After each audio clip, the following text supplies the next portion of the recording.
One morning in June 2025 in Flagstaff began with an unusual commotion around a small repair shop along Route 66. Four unmarked police SUVs quietly parked in a semicircle in front of the door, while officers in tactical gear silently positioned themselves around the property as if preparing to enter a house hiding secrets. Inside, John Michael Hartley, 62 years old, a quiet plumber whom neighbors had always seen as kind, punctual, and never any trouble, was wiping off his oil-stained gloves, getting ready to start his shift like he had every day for the past 2 decades. A loud knock came at 7:14 a.m. John Michael Hartley, Albuquerque Police. We have a warrant for your arrest in connection with the disappearance of Elena Ruiz in 1988. The officers later said his hand paused for only a single breath, but his face remained calm to a chilling degree, as if he had been waiting for that knock for the past 36 years. Before diving deeper into the story, don't forget to subscribe to the channel and hit the notification bell so you don't miss the latest cases. At the end of August 1988, Albuquerque was wrapped in the stifling heat typical of the high desert, the kind that clung to your skin long after the sun had gone down. Wind blew through the low rows of houses, carrying the smell of red dust, dry and sharp like sand, lightly cutting into your face. Along Central Ave, neon signs flickered in the darkness, their blue and red lights reflecting on the cooling asphalt, creating an atmosphere that felt both old-fashioned and vaguely unsettling of a western city in the late 80s. In that setting, Elena Ruiz, a 20-year-old quiet girl who always carried a gentle smile, finished her shift at a small record store tucked between a row of shops on Wyoming Boulevard. She stepped out through the glass door, letting the night breeze drift lightly through her long black hair, then tied it back neatly with one hand.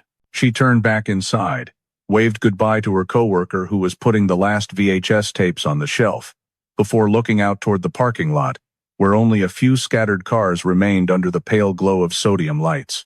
Her old Toyota Tercel was in the corner of the lot, where the sickly yellow light cast down, creating a long shadow, stretching behind it like a silent dark streak. Elena walked over, her movements quick but light, opened the door, and a small click sounded in the empty parking lot.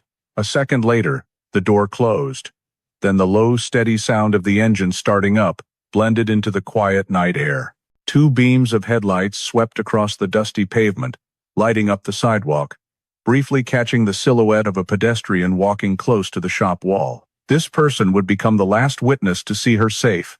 They remembered Elena's car lights merging into the sparse traffic, then disappearing toward the dark roads leading to the residential area in the east of the city, where her home was less than a 10-minute drive from the store. The night wore on, leaving behind a silence thicker than usual in the air. In the small kitchen of the Ruiz family home, the yellow light stayed on, the wall clock ticking steadily but heavily. Elena had never come home late without calling, never made her mother look out the window so many times, each time with a little hope, only to see darkness on the empty street. They called her, the phone rang, long and drawn out, then stopped. No one picked up. They called again, and once more, hoping she had just stopped somewhere to buy something or meet friends. But the phone just rang into the silent emptiness. Elena's father stepped out onto the porch, looking down the street where streetlights cast broken patches of light, trying to hear if the familiar sound of her car was coming from afar. There was only the dry wind rustling through the roof tiles. The feeling of worry turned into an unnamed fear, as if the entire space was trying to tell them something was completely wrong. A small family, in that moment, understood that this night was unlike any night before. Finally, when there were no more reasons left to reassure themselves, they picked up the phone and called the police, reporting that Elena had not come home. From that moment, the 20-year-old girl vanished from the world in a way that no one in her family, or in this city, could have ever imagined. When the police received the call from the Ruiz family reporting that Elena had not returned home, they immediately launched the familiar but always tense first step, searching the route the victim usually took every day. In a city like Albuquerque in 1988, where wide-open roads and streetlights didn't cover every patch of darkness, this task was both easy and difficult. Easy because Elena's route was so simple, just a few basic turns. Difficult because any dark spot could become the place where a girl vanished without anyone knowing. One patrol car drove along Wyoming Bluffed, sweeping its spotlight over every empty lot between the shops. Another searched the small alleys leading eastward. Everything was quiet at first, like any summer night on the high plateau. But when one unit moved out near the edge of the city, where the lights began to fade before the darkness of the desert, they saw something that made everyone slow down.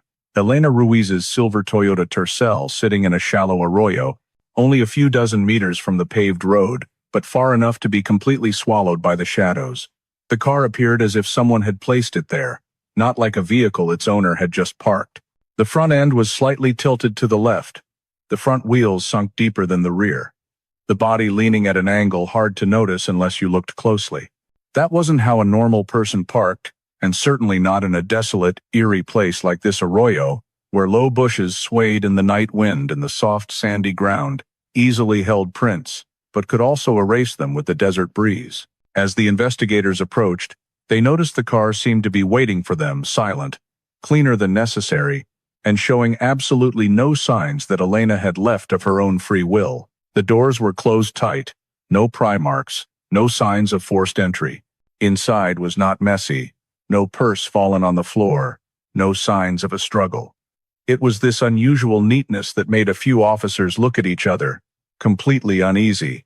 The window surfaces had only a very thin layer of dust, showing it hadn't been there long. The headlights were off, the keys not in the ignition. But one smaller, more subtle detail caught the investigators' attention. The driver's seat was pushed back a bit farther than what would fit Elena's height. Not much, just a few inches, but enough that if you knew someone's driving habits, you would notice. A stranger had sat in that position. This wasn't an official conclusion, but the instinct of people too familiar with reading stories from crime scenes. They turned on flashlights and shone them around the car. The flickering yellow light made the surrounding air feel heavier, thicker. One investigator bent down and immediately stopped his colleague with a hand. Behind the car, under the layer of desert dust, was a faint footprint. Not deep enough to suggest someone running, but deep in the way of a person standing planted in that exact spot, for a few seconds, maybe longer. The print pointed outward from the arroyo, toward a dark patch, where the uneven terrain made prints harder to leave. But just one print like that was enough to paint a picture. Someone had stood next to the car. Someone had stood there for a long time, or waited, or watched, or was dragging something, possibly Elena herself. The desert wind blew through, shifting the dust lightly, making the footprint fade second by second, as if even nature was trying to cover up whatever had happened right here. The investigator marked the spot, measured the relative size, noted the direction of the print before it completely disappeared. There were no further signs of a prolonged struggle. No blood, no stretched fabric, no personal items. This was probably what made everyone most uneasy. Elena had vanished too cleanly. In voluntary disappearances, victims usually leave something behind: dropped keys, an open purse, a shoe flung off. In forced abductions, the scene is usually more chaotic. But here, everything was too tidy, too quiet, too precise. As if the person who did it knew exactly what to do to leave no noise or trace. A young officer spoke up, his voice low but loud enough for the commander to hear. "There's no reason she would drive herself here." The commander didn't reply. He was looking at the car, then at the footprint, then letting his eyes scan the ground on both sides of the arroyo, as if trying to piece every detail together. When he turned back, his eyes were no longer those of someone searching for a lost girl, but of someone who had seen too many abductions in his career. "This is intervention," he said slowly. Not her leaving on her own. No one around him argued. They had all felt it from the moment they saw the car sitting at the wrong angle in the wrong place at the wrong time. A wandering off has sounds. A voluntary runaway leaves clues. An accident has marks. But this case had only silence. A thick, cold silence, like the space where the Toyota sat, had held Elena back in a way no one wanted. When the car was sealed and loaded onto the forensic unit's truck, the desert wind blew stronger, sending sand swirling into the air. No one said it out loud, but everyone understood.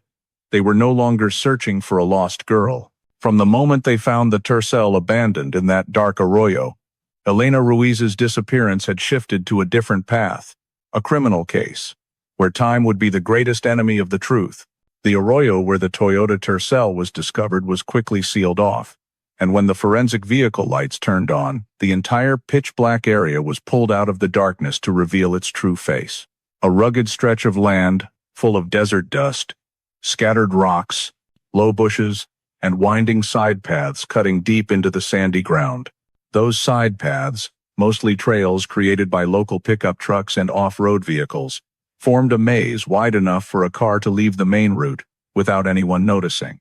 That was the first thing that made the examination team feel uneasy. This wasn't a place someone accidentally stopped. This was a place someone chose to stop.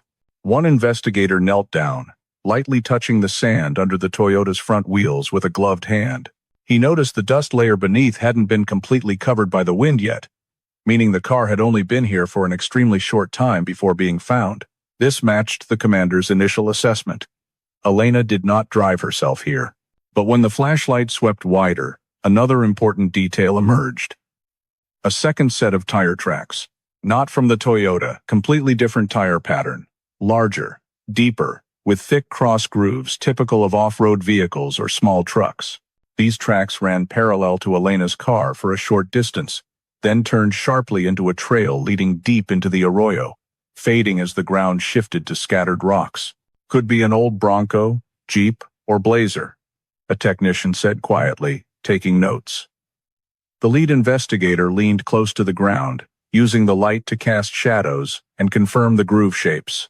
In the angled light, the details stood out more clearly. Deeper grooves at the front, proving that vehicle had stopped, and then accelerated hard to leave. This wasn't a vehicle casually passing through. This was a vehicle that had been here. And more importantly, it had been here almost at the exact same time the Toyota was abandoned. One more point that sent a chill through the team.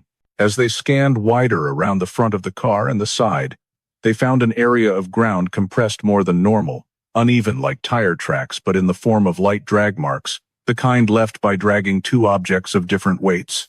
These compression marks didn't extend far. They only appeared in one small area right beside Elena's car, then disappeared as the ground turned to small rocks. But that was enough to form a dangerous hypothesis. Here, a transfer had taken place pulling or moving a person from the Toyota to the second vehicle. Another officer swept his light toward the side path. If someone was dragged from here, he said, it would only take a few seconds to disappear from view of the main road. No one driving by could see it. And that was exactly what made this scene terrifying. It was ideal for stopping a car, transferring a person, then vanishing into one of dozens of small trails where one turn was all it took for the darkness to swallow everything. No house lights, no shops, no passers-by. A place almost designed to hide traces. When they searched for Elena's personal items, hoping to find a purse, jacket, keys, a piece of paper, anything, they found nothing at all. Not a scrap of fabric, not a strand of hair, no shoe prints from her around the car. An emptiness that felt almost deliberate. Cases where victims leave the car voluntarily or in panic usually leave small traces, dropped items, yanked open belongings, objects flung away. But here there was nothing, not like an accident, not like voluntary departure, and most importantly, not like a prolonged struggle. If there was force involved, it happened fast, suddenly, in the style of a perpetrator with plenty of experience and full control of the situation. One investigator looked at the Toyota, then turned to the forensic team, his voice low but firm. Nothing here happened naturally. None of the actions resemble the victim's choices. They continued expanding the crime scene perimeter, checking under the low bushes, shining lights into small rock crevices, following any sign that could belong to Elena. But everything led to the same conclusion. She had not stepped out of the car and walked somewhere into the night. No shoe prints, no light footprints, no personal items. The scene was cleaner than natural, clean in the way someone wanting to hide their actions would make it. It was that very cleanliness, clean to an illogical degree, that made the lead investigator stand still for a long time, taking in the entire arroyo view, the silence so complete he could hear the wind dragging sand across the ground. He spoke slowly but decisively. "This isn't where the approach happened." Some were surprised, but as he continued explaining, it all became clear. "Look, no sudden brake marks from the car, no running or heavy footfall prints, no hand grips on the car, no signs of resistance, no noise reported by anyone. The approach had to happen somewhere else. This," he swept his hand across the whole arroyo, "is the transfer point. The place someone brought Elena to, or took her out of the Toyota, and from here, transferred her to another vehicle." The picture of the story began to emerge. Elena was approached somewhere else, most likely on the main route. Then the perpetrator either drove or forced her to drive into the arroyo, where a second vehicle was waiting. Here, the person transfer happened very quickly, very cleanly, with very little noise. An off-road vehicle or pickup had been waiting beforehand, leaving via a side trail, and Elena had vanished from that moment. As the forensic team sealed the scene, they carried with them a very clear feeling.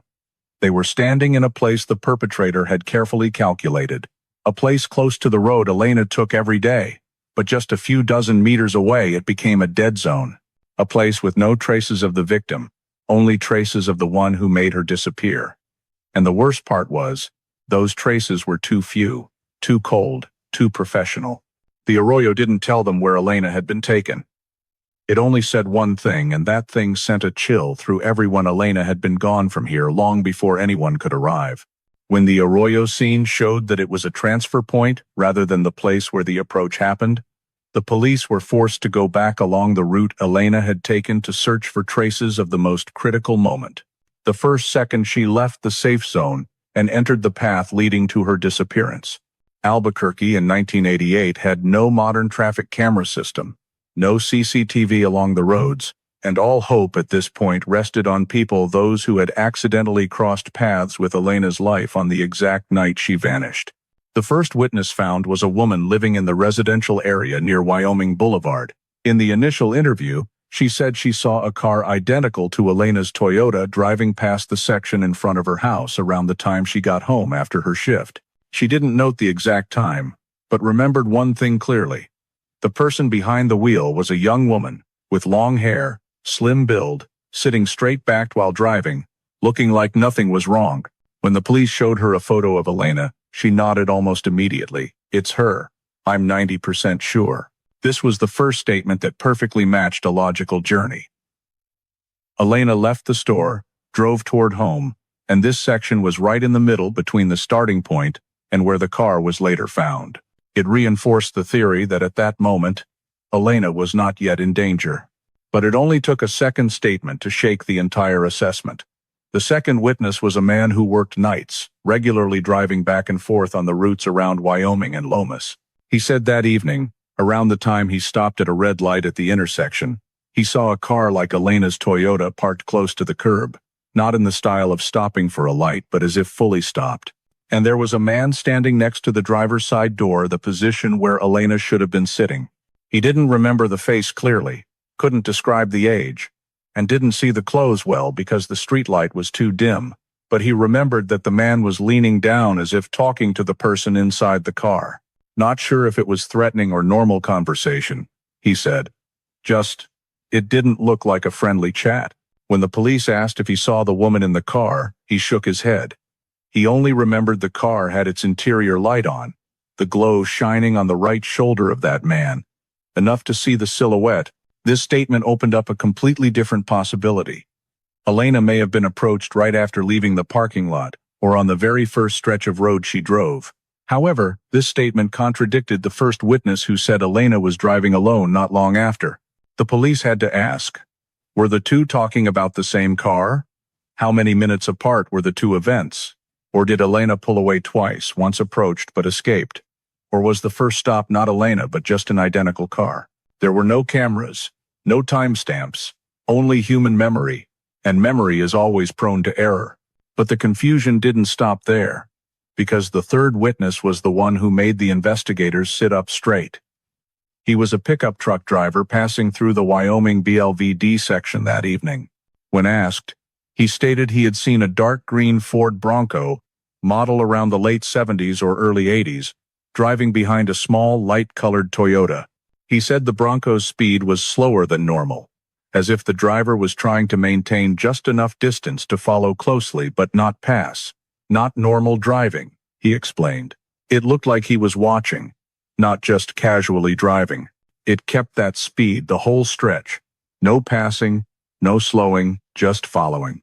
When the police asked if he was sure it was a silver Toyota, he frowned for a moment, then said he couldn't be absolutely certain, but light color, small shape, and body style matched.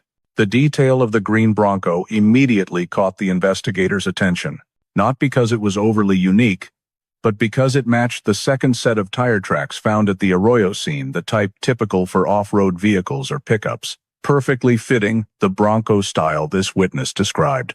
But this was also the problem. All three statements led to three completely different possibilities. Witness A said Elena, alone, safe at the time seen. Witness B said a man standing next to Elena's car, possibility of early approach. Witness C said green Bronco tailing, possibility of prior stalking. No statement completely contradicted the others, but none fully matched either. A girl couldn't simultaneously be alone, stopped by a man, and tailed, unless the events happened in sequence, so fast that no one caught the full picture. This created an enormous challenge for the police. They couldn't rule out any direction, but couldn't confirm which was central. There was even the chance that two of the three witnesses saw completely different cars, same time frame but unrelated to Elena. The investigators had to rebuild the entire timeline map based on the statements, marking each point described by witnesses, estimating Elena's average speed, calculating whether they were talking about the same time window or not. Conflicting data is always a nightmare in any missing person case. But in Elena's, it was even more frightening because there was so little physical evidence to compare against. Everything had to rely on memory, the memory of people who had no idea a serious event was unfolding right in front of them. In the end, the police had to file all three directions. The possibility Elena was stalked from before, the possibility Elena was approached at the intersection, and the possibility Elena was completely safe in the early stretch but approached at a different spot. They couldn't rule out any direction, couldn't choose one, and the most terrifying part was, each direction pointed to a completely different perpetrator. And until then, the perpetrator, whoever it was, had at least several hours head start. When the three statements from three different witnesses pushed the investigation in three opposing directions, the police were forced to return to the most crucial step in any missing person case, reconstructing Elena's final journey based on what was most certain, rather than what only existed in the memories of passers-by. They started from the starting point, the record store where Elena finished her shift, and traced the route she always took every evening, a short road that contained countless blind spots once night fell. Elena usually turned from Wyoming Boulevard eastward, passing through a series of dimly lit intersections, then merging into a quieter stretch before reaching the residential area. Those sections weren't complicated, but if viewed through the eyes of a predator, they were full of opportunities. The lead investigator marked on the map the potential locations, a turn with weak lighting, where visibility from nearby shops was blocked by brick walls, a slight downhill section that forced cars to slow down, and a gap between two buildings where darkness flooded in due to no streetlights. Those three spots were marked in red, becoming three ideal approach points within the range Elena might have passed through. But the most important thing wasn't the approach location, it was the time frame. Based on her coworker confirming Elena left the store in a consistent time window every evening, and based on the moment the car was discovered not long before the patrol unit arrived, the police calculated the disappearance window, the time from when Elena left the store until the car appeared at the Arroyo, to be less than 30 minutes. This was a particularly dangerous number. 30 minutes is enough to approach a victim, enough to paralyze any resistance, enough to control or force the victim into the back seat or into another vehicle. But 30 minutes is not enough for a prolonged struggle, not enough to travel too far, and not enough to create a complicated scene. It pointed to one thing. The perpetrator acted quickly, knew exactly what he was doing, and knew the precise moment to strike. As they analyzed each segment of the road Elena drove, The police realized the most accessible points weren't the remote areas, but the places where cars were forced to slow down. Intersections with flashing yellow lights, tight corners, and a section where the pavement was in poor condition, causing cars to always slow before passing. At those spots, if someone blocked the front, pulled up alongside, or was waiting on the curb, Elena had very little chance of escaping, especially if she didn't recognize the danger in time. When connecting this to witness B's statement, the one who saw a man standing next to Elena's car, the police saw a clearer possibility. The perpetrator may have approached her when she stopped at a light. Conversely, witness C's statement about the Bronco also made sense if the Bronco had been tailing Elena from the moment she left the store. In that case, the perpetrator didn't need to wait in position but followed closely behind the Toyota until the most favorable dark spot, then struck. But no matter which direction, the complete lack of public cameras made the reconstruction a puzzle pieced together from terrain and driving habits, with no visual anchor for confirmation. In 1988, Albuquerque had no CCTV at most intersections, let alone store cameras pointed at the road. The police could only rely on maps, observations from patrol units, and Elena's predictable habits, a girl who drove a fixed route, never changing, never getting lost. This made reconstructing the journey both simple and terrifying. Elena was too predictable.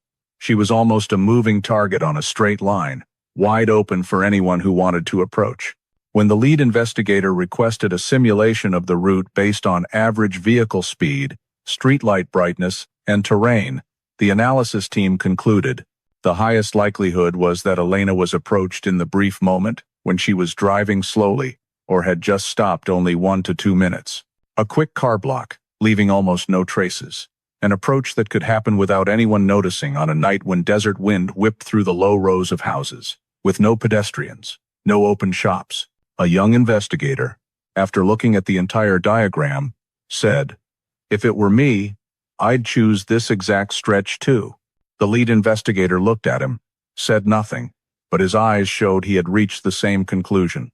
When the simulation was complete, the entire team arrived at the same inference. The perpetrator did not act randomly. He knew Elena's shift end time, knew the road she took, knew the dark spots easy to attack, and especially knew exactly how to get her out of the car without leaving chaos. The reconstruction, instead of clarifying, made the picture even darker.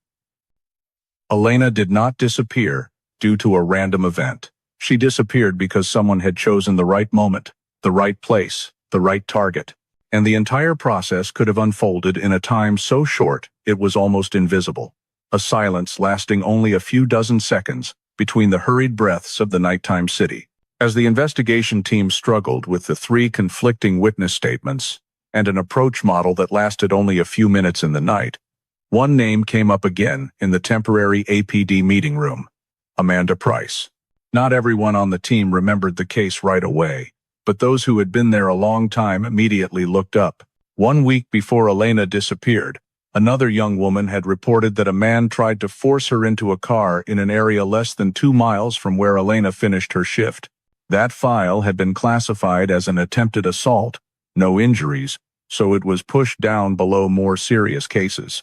But when Elena's case exploded, a veteran investigator said straight out, "I want to pull Amanda's file right now." When they reopened the report, the air in the room seemed to sink. Amanda Price, 22 years old, was heading home from a convenience store after 9 p.m. As she was unlocking her car door, a man suddenly appeared from behind a parked truck nearby, approached extremely fast, wrapped one arm around her shoulders, grabbed her wrist with the other hand, and forced her back toward the vehicle.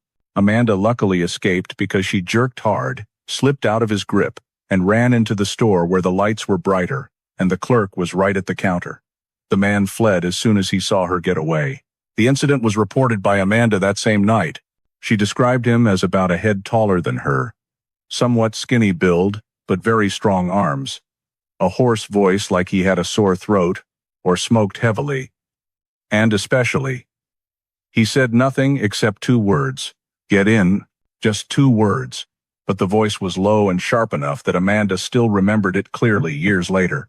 What gave the current investigators chills was, His approach method almost exactly matched the model they had just built for Elena's case. Fast approach, forcing from the side or behind, actions clean and decisive, no prolongation. Amanda also described that he didn't smell of alcohol or drugs, meaning he was completely sober when he attacked. When police asked her about his vehicle, Amanda said she only caught a glimpse of a dark-colored shape on the other side of the parking lot, but wasn't sure it was his because it was too dark. But what really got everyone's attention was the detail Amanda gave to the sketch artist. Long face shape, sharp jawline, short hair combed to the side, and a small scar below the left ear. Police created a composite sketch the very next morning. The problem was, that sketch was no longer in the file. When the current investigators turned the entire document box upside down, they only found the written description report. The drawing itself had vanished without a trace. A younger officer asked an older one, "Why wasn't this linked to Elena from the beginning?" The colleague replied with the familiar sigh of someone who had seen too many systemic mistakes.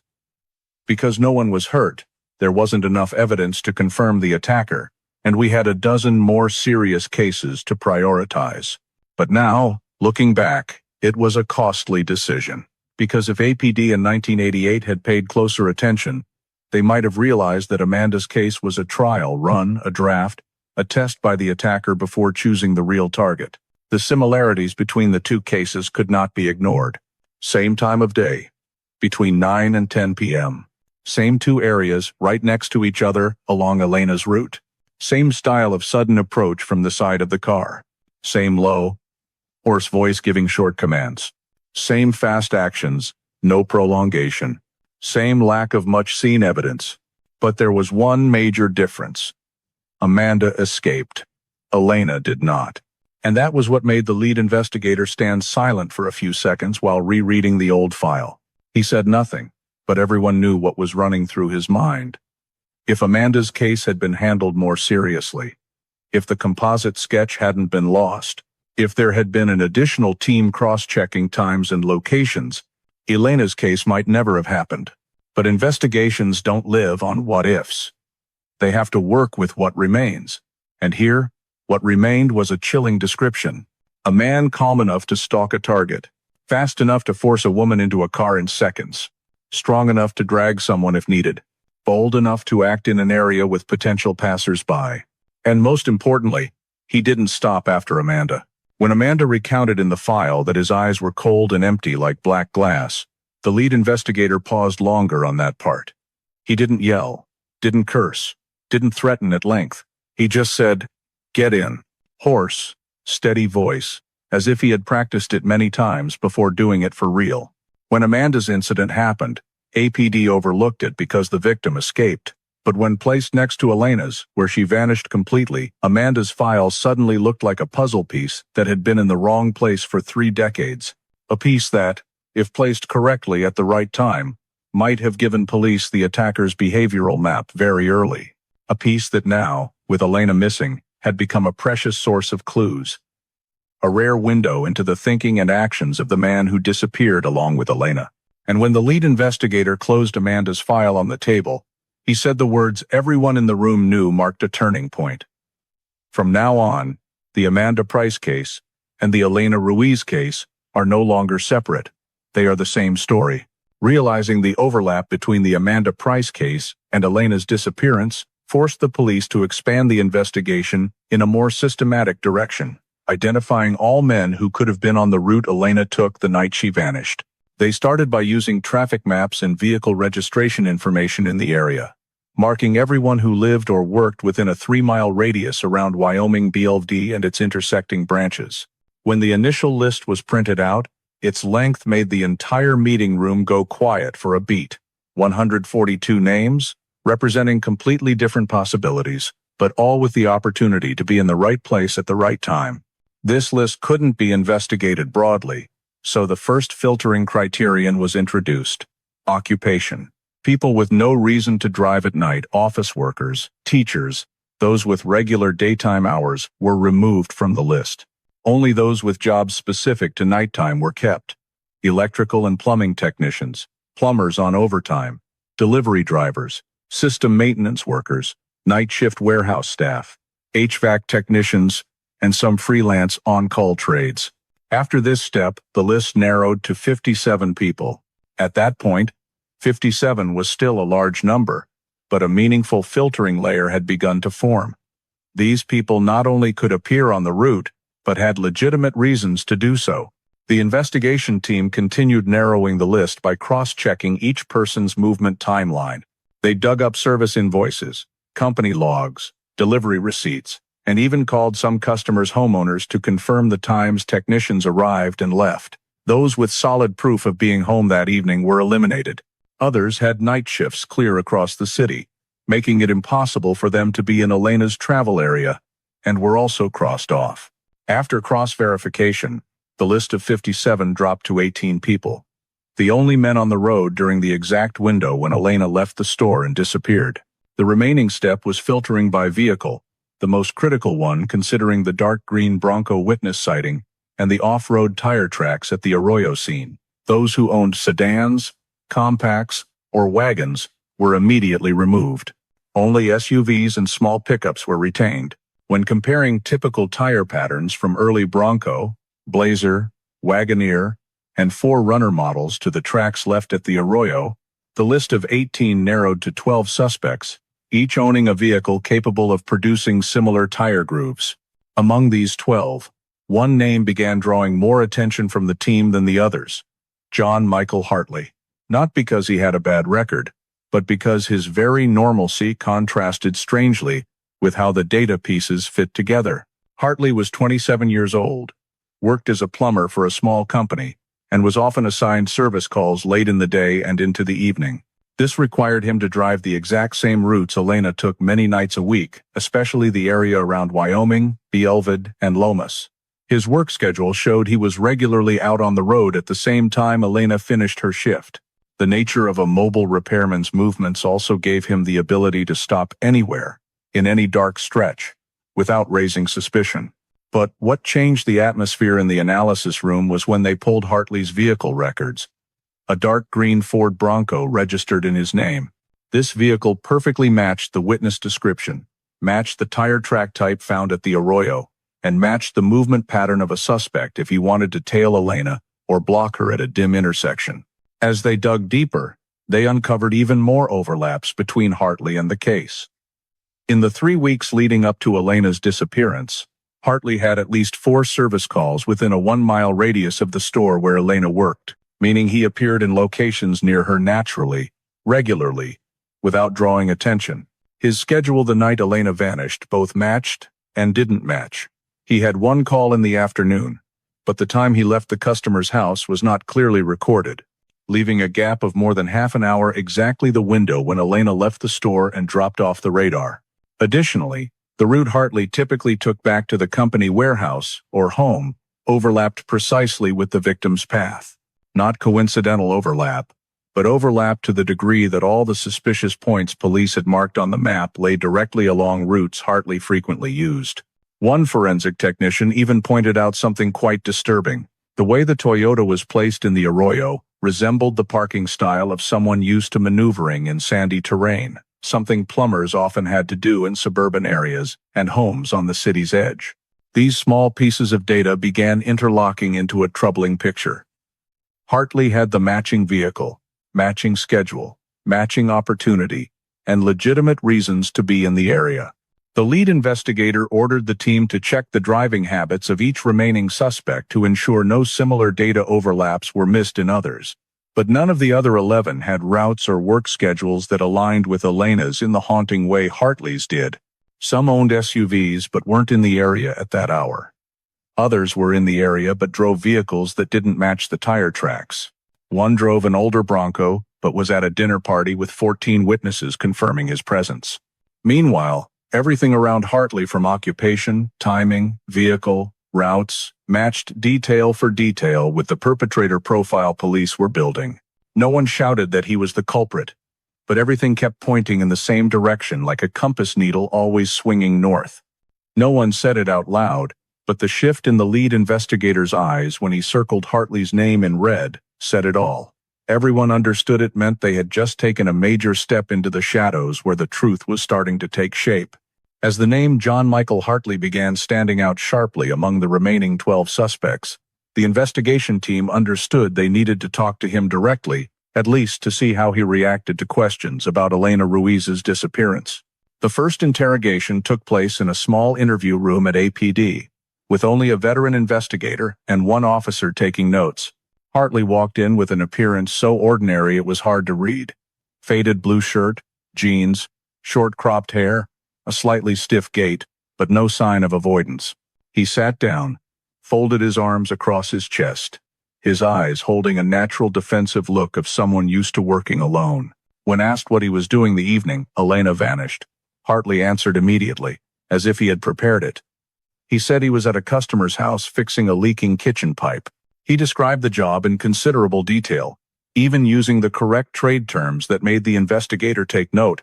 But when asked to provide the customer's name, address, and the time he left, things started to unravel.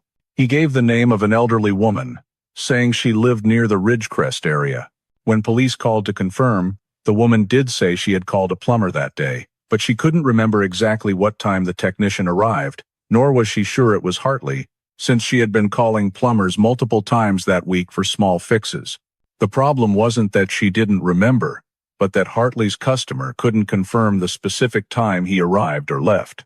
This unverified gap, lasting more than 30 minutes, matched exactly the window when Elena left the store and disappeared.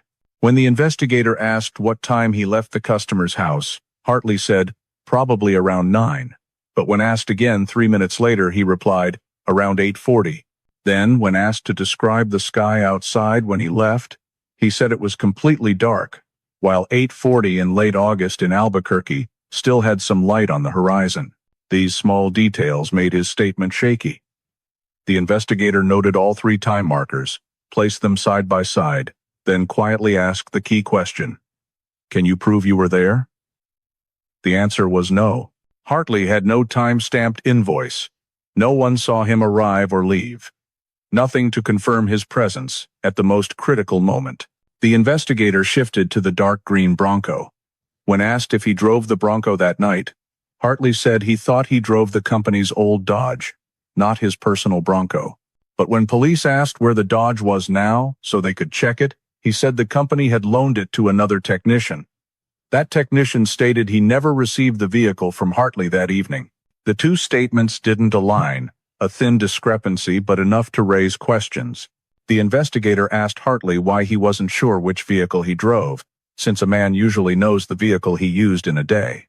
He answered in a strangely calm voice, I drive a lot of vehicles. That night too. To someone less experienced, that answer might seem like mere carelessness in memory. But to an investigator who had watched hundreds of suspects over the years, it felt like a deliberate fog. The questions continued. Which route he took, whether he saw any small Toyota going the same direction, whether he stopped at any intersection. Each question he answered with evasion. I don't remember. Maybe I turned there. I think I went straight. I didn't notice the cars around me. Nothing clear, nothing firm, nothing verifiable. What stood out more was his excessive calm. An innocent person usually worries, gets flustered, tries to prove they're uninvolved. But Hartley didn't try to prove anything.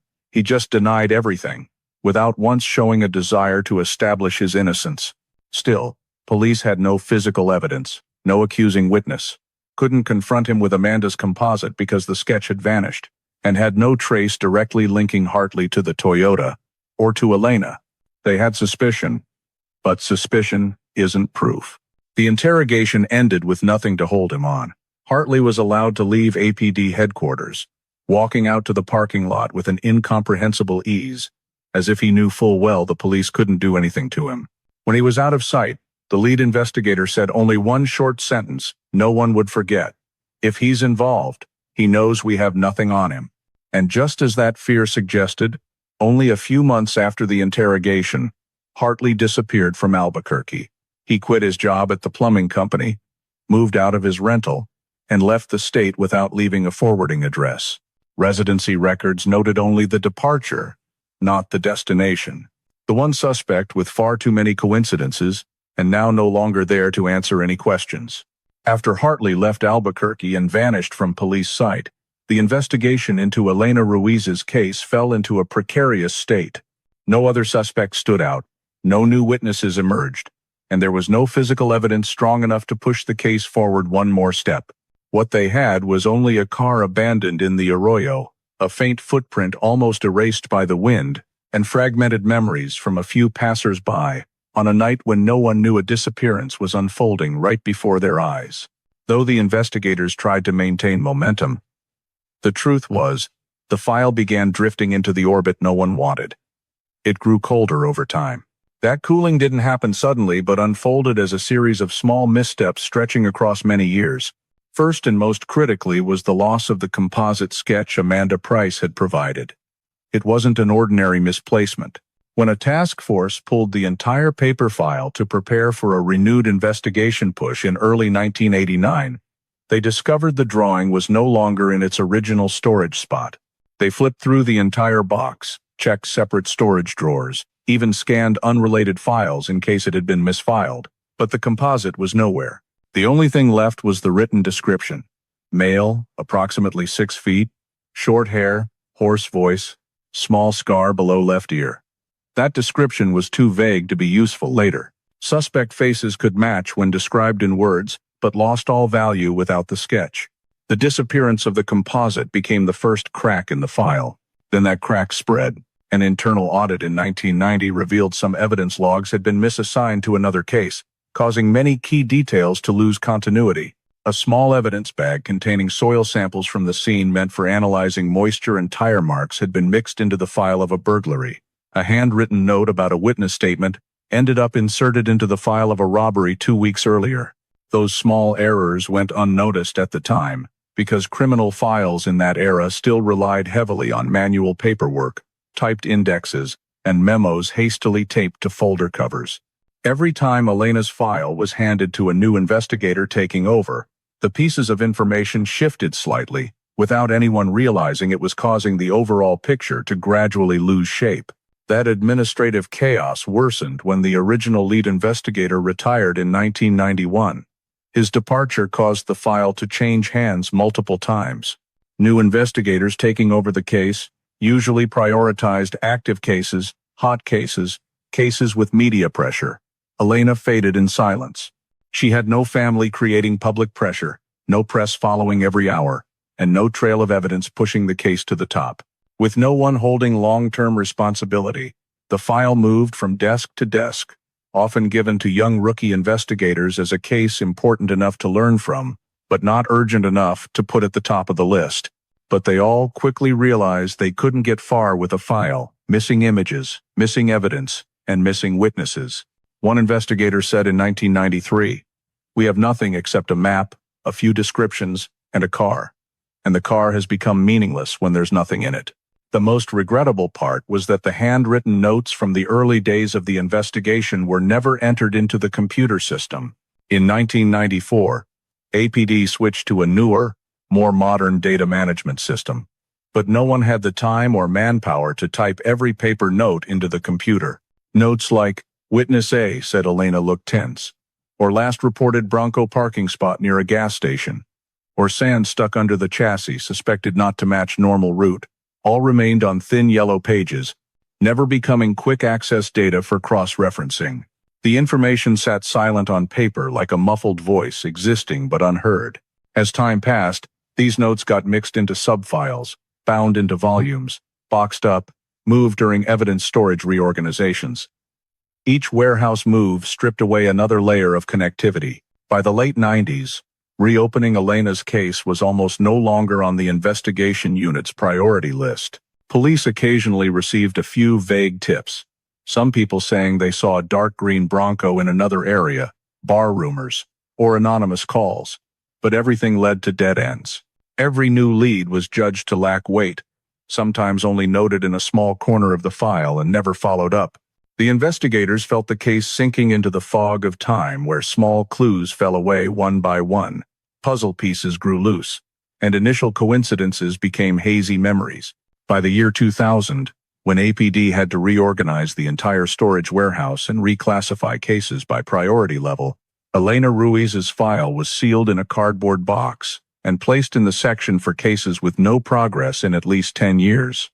In the official record, a line was added to the status field, cold case, not because police gave up, not because someone concluded they had searched everything possible, but because the file had been fragmented, pieces had gone missing, traces were no longer connected, and the original truth, already fragile, was now buried under more than a decade of administrative chaos and manpower shortages. The final pages were closed, the storage room lights turned off, and the Elena Ruiz case entered 2 long decades without answers. The disintegration of Elena Ruiz's file throughout the 90s created a void that no one at APD immediately recognized the consequences of, until scattered clues appeared in 3 different states, sporadic, disconnected, with no one connecting them into a straight line. If pieced together, the picture that emerged was truly terrifying. John Michael Hartley was still moving, still driving a green Bronco, and still lurking in the shadows of small towns along the southwestern United States. In 1993, in Flagstaff, Arizona, a woman reported that a man driving a dark green SUV followed her car for nearly 2 miles on Milton Road. She described the vehicle as large, old, off-road style, flashing headlights so brightly they glared into her rearview mirror like a threat. When she changed lanes, the vehicle did too. When she turned into a residential area, the vehicle slowed down, then vanished. She didn't get a clear license plate, but remembered 2 things. The man's voice yelling something through the window as he passed her hoarse, low, like a longtime smoker, and a large patch of peeling paint on the driver's side door. Flagstaff police took the report, but no one was hurt. No evidence for a specific crime, so the incident was only recorded as a possible stalking incident. In the file, no one linked this green Bronco to the disappearance in New Mexico 3 years earlier. But looking back, the woman's description matched chillingly with the statements from Albuquerque. 2 years later, more than 130 miles north of Flagstaff, a blurry image appeared on the security camera of a gas station in Page, Arizona. An old camera, colors faded over the months, only capturing major movements. But that dark green Bronco showed up clearly enough.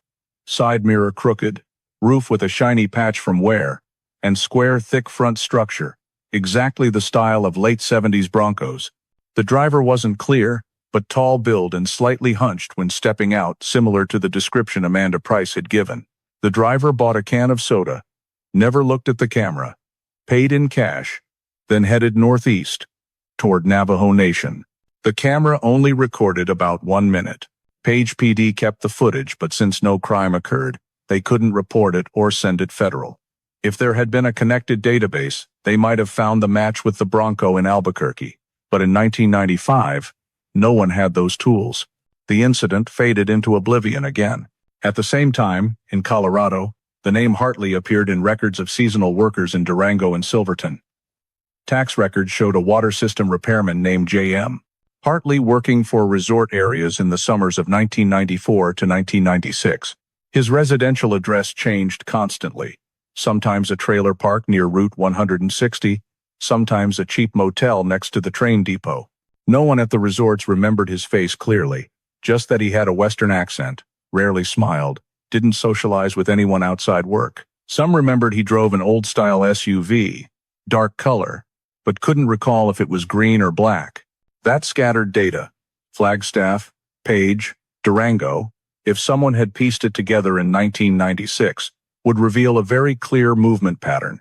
A man without a fixed home, traveling within a 150 to 200-mile radius around 4 corners, taking short-term jobs, always driving an old SUV, always appearing alone, and sometimes linked to reports of following women, but never enough to build a case. No one connected them because there was no central system to link across states, no cross-state analysis mechanism, no DNA samples to compare. No one knew that the man who left Albuquerque in 1988, after Elena's case, was leaving faint markers all over the Southwest, like a desert wind carrying footprints far away, but no one noticing. Even more worrying, when cross-referencing the scattered timeline, it showed Hartley always appearing near small towns, where police were sparse, cameras uncommon, where women walking or driving alone at night was normal. The fact that he avoided any charges for nearly a decade wasn't because he did nothing, but because he understood the structure of this land too well. Single-lane roads without lights, empty lots behind gas stations, temporary lodging where travelers stayed one night, then disappeared. He blended in like an ordinary man just working day to day. But from a criminal investigation perspective, that movement was a warning sign. A suspect fleeing the crime scene, constantly relocating, avoiding fixed footprints, and always staying far enough to never be removed from the list but never close enough to get caught. In the year 2000, when APD reviewed Elena's file one last time before classifying it into cold case storage, they had no idea that clues in Arizona and Colorado existed, each just a disconnected fragment. No federal communication, no electronic reporting system, no data comparison tools. Hartley's footprints didn't disappear. They were just blown by the desert wind in 3 different directions, and no one, over 12 years, realized they all led back to the same man. In 2016, in Albuquerque, when the cold case unit was restructured under new department directives, a series of old files were transferred to the desks of the youngest investigators in the team. Among them was a cardboard box file, edges worn, label faded from time. Ruiz, Elena missing person, 1988. When Detective Gabriel Navarro received the box, he didn't know it would become the most haunting case of his career. Navarro was then just 34 years old, had worked on a few complex homicides but had never led a cold case stretching 3 decades. He opened the box and found not a neat file, but a chaotic stack of papers, out of order, mixed with typed reports, handwritten notes, and a few faxed pages with faded text. 36 pages in total, but 36 completely disconnected pages. No links, no clear investigative thread, no full summaries. He sat down at his desk, set his watch aside, and began reading from the first page to the last in one continuous go. He later said it felt like watching a movie cut into 100 pieces, but each piece containing something off. The first off thing that hit him was the detail about the driver's seat being pulled back in the scene examination report. A small detail buried in the line describing the car interior. Driver's seat pushed farther back than normal position for victim. Navarro stopped right there. Cases of voluntary disappearances don't leave suspicious seat position changes, especially since Elena was under 5 feet 4 inches tall by driving habit. She always kept the seat pushed close to the wheel. The seat pushed back not only suggested someone else sat in the driver's position, but proved Elena wasn't the one who drove into the arroyo. This wasn't a gut feeling. It was specific behavior every veteran investigator knows by heart. Victims don't adjust the seat when forced to drive, but perpetrators always adjust it to fit their body. That detail had barely been mentioned by anyone at APD from 1988 to 1990. Navarro underlined it, marked it red, added, "Driver position inconsistency equals forced transfer of control." Then he kept reading. In the victim behavior profile, he found the second discovery. Nothing in Elena's profile matched voluntary departure. Elena Ruiz was the type who followed fixed routines, no risk-taking, no history of running away, no substance use, no conflicting relationships, no signs of mental breakdown. People like that don't suddenly abandon their car at night in an unlit arroyo, leaving behind wallet and personal items without seeking help or contacting anyone. The 1988 file hadn't concluded this strongly enough. Navarro added another line, "Victim behavior inconsistent with voluntary disappearance." Then he reached the single-page report on Amanda Price, full of complicated handwriting, ink faded. It described Amanda being attacked by a man trying to force her into a car just 1 week before Elena vanished. Navarro read that description 3 times in a row, leaned back in his chair, then read it a 4th time. Sudden approach, arm wrapped around shoulders, hoarse voice giving short command, "Get in." Dark-colored car parked without lights. Everything matched eerily with the model he had just built from the scattered notes. A trial attack. A failed one. 1 week later, a complete disappearance. But what made Navarro slam his hand on the desk was the small note in the left corner. Composite sketch created. Placed in folder. Composite sketch. The drawing was exactly what he couldn't find in the box. Not in evidence bags, not in paper files, not in appendices. Completely gone. Navarro stood up, went to storage himself, requested to see unrelated boxes, misfiled boxes, even unlabeled ones. He searched until midnight, but the composite didn't appear. This was the most serious error he had found so far. It not only lost a key clue, but eliminated any chance of comparing the perpetrator to witness descriptions for 30 years. Navarro took another sheet, wrote line by line. Amanda Price equals key. Sketch lost equals institutional failure. And in just a few hours of reading, he had connected what no one before had fully realized. Amanda's case and Elena's were a chain, not two separate events. When he continued to the 1988 Hartley interview section, Navarro suddenly felt an emptiness that planted a sense of danger. Mismatched timeline answers.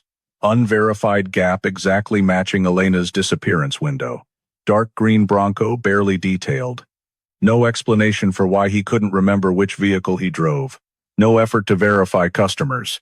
Everything too vague, too convenient for an experienced suspect manipulating statements.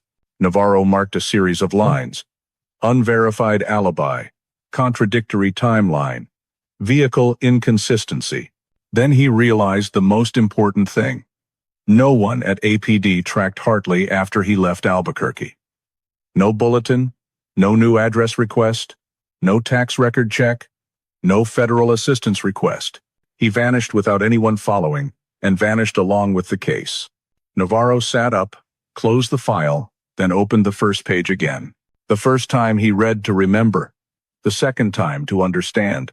The third time to see what others had missed. And now, he knew exactly what he had to do.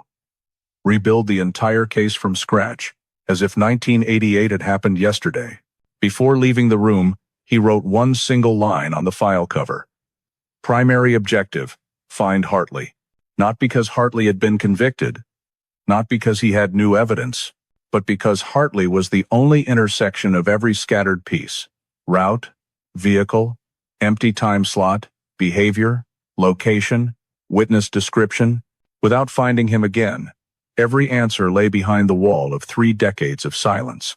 And as Navarro wrote in his first internal report after taking the file, in every long-term missing person case, there's always one detail that doesn't belong to the chaos. One fixed point. One person everything revolves around. In this case, that person is Hartley. With that goal, he began the reinvestigation, a process that would pull truth from 3 states, buried old data, and a suspect thought long gone but who had left footprints in the desert sand for nearly 30 years. As soon as he identified Hartley as the center of every remaining clue, Navarro began tracing back the scattered reports over 3 decades, something the 80s and 90s never had the mechanism to connect. The first point he targeted was Flagstaff, where a stalking report involving a dark green Bronco had been recorded not long after Elena's disappearance. When Navarro arrived at the old motel where Hartley had stayed in the early 90s, the current owner knew nothing about him, but an elderly neighbor who had lived there over 40 years remembered very clearly. She said Hartley was the type who spoke little, never looked anyone straight in the face, and especially always cleaned his belongings to an excessive degree. What caught Navarro's attention most wasn't the attitude, but the things Hartley carried. The neighbor said he owned several metal trunks locked tight with chains, heavy enough that it took 2 people to lift them. No one knew what was inside because Hartley never opened them in front of anyone. In one rare instance, when he left the cabin door open behind him, the neighbor saw him spreading old maps across the table, all maps of New Mexico and northern Arizona, the kind used by off-road enthusiasts or trail travelers. Some maps were marked in red pen, circling remote routes and arroyo sections with no nearby homes. Another detail that sent a chill through Navarro. The neighbor said Hartley once hung out fabric restraints and paracord in the backyard to dry, explaining they were tools for hunting or pipe repairs. But the restraints didn't look like standard plumber gear. They resembled specialized types for securing objects or dragging people over rough terrain. The neighbor recounted asking him why he needed so much cord, and he just gave a faint smile and said, "The desert is vast. Get lost a little and you're done." Navarro noted every detail, because it all matched the movement pattern he was building. a man always prepared for venturing into empty areas, carrying tools that could be used to subdue others, and especially obsessed with maps of the region where Elena vanished. From that cabin, Navarro tracked down where Hartley had worked, a small repair company on the outskirts of Flagstaff.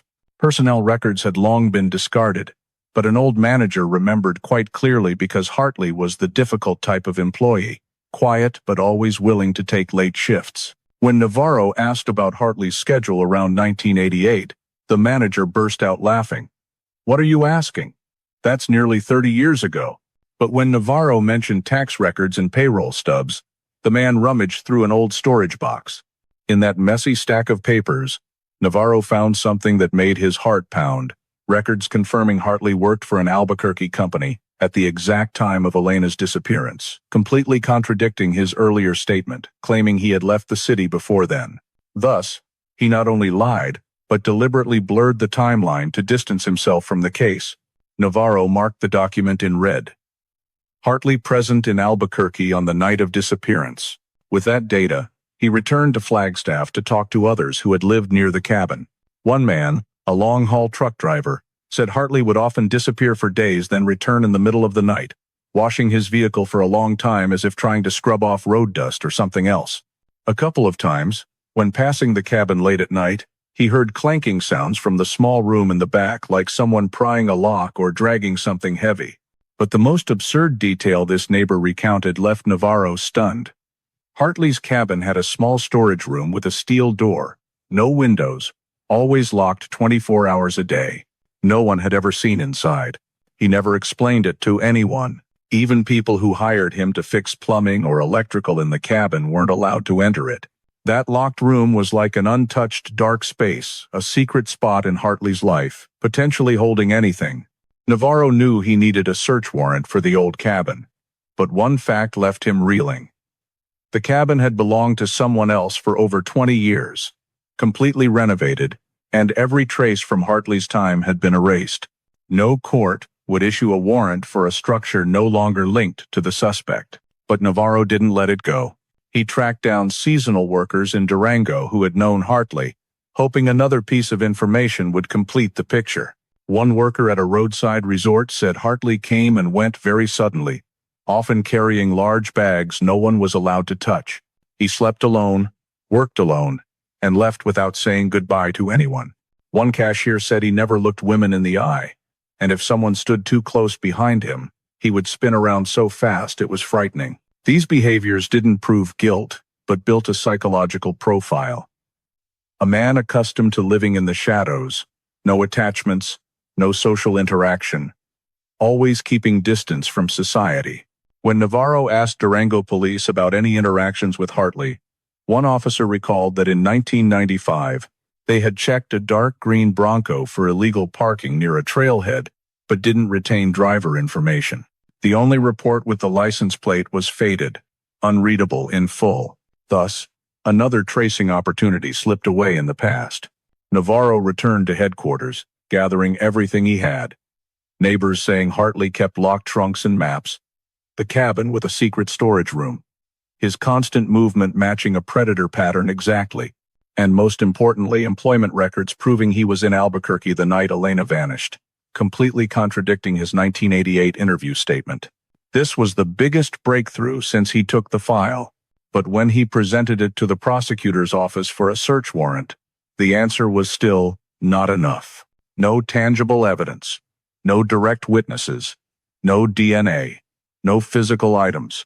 Everything was just logically connected pieces but lacking the decisive factor. Navarro had to watch the opportunity slip by. Hartley was still alive somewhere, hiding behind dirt roads, gas stations, and scattered cabins across the Southwest.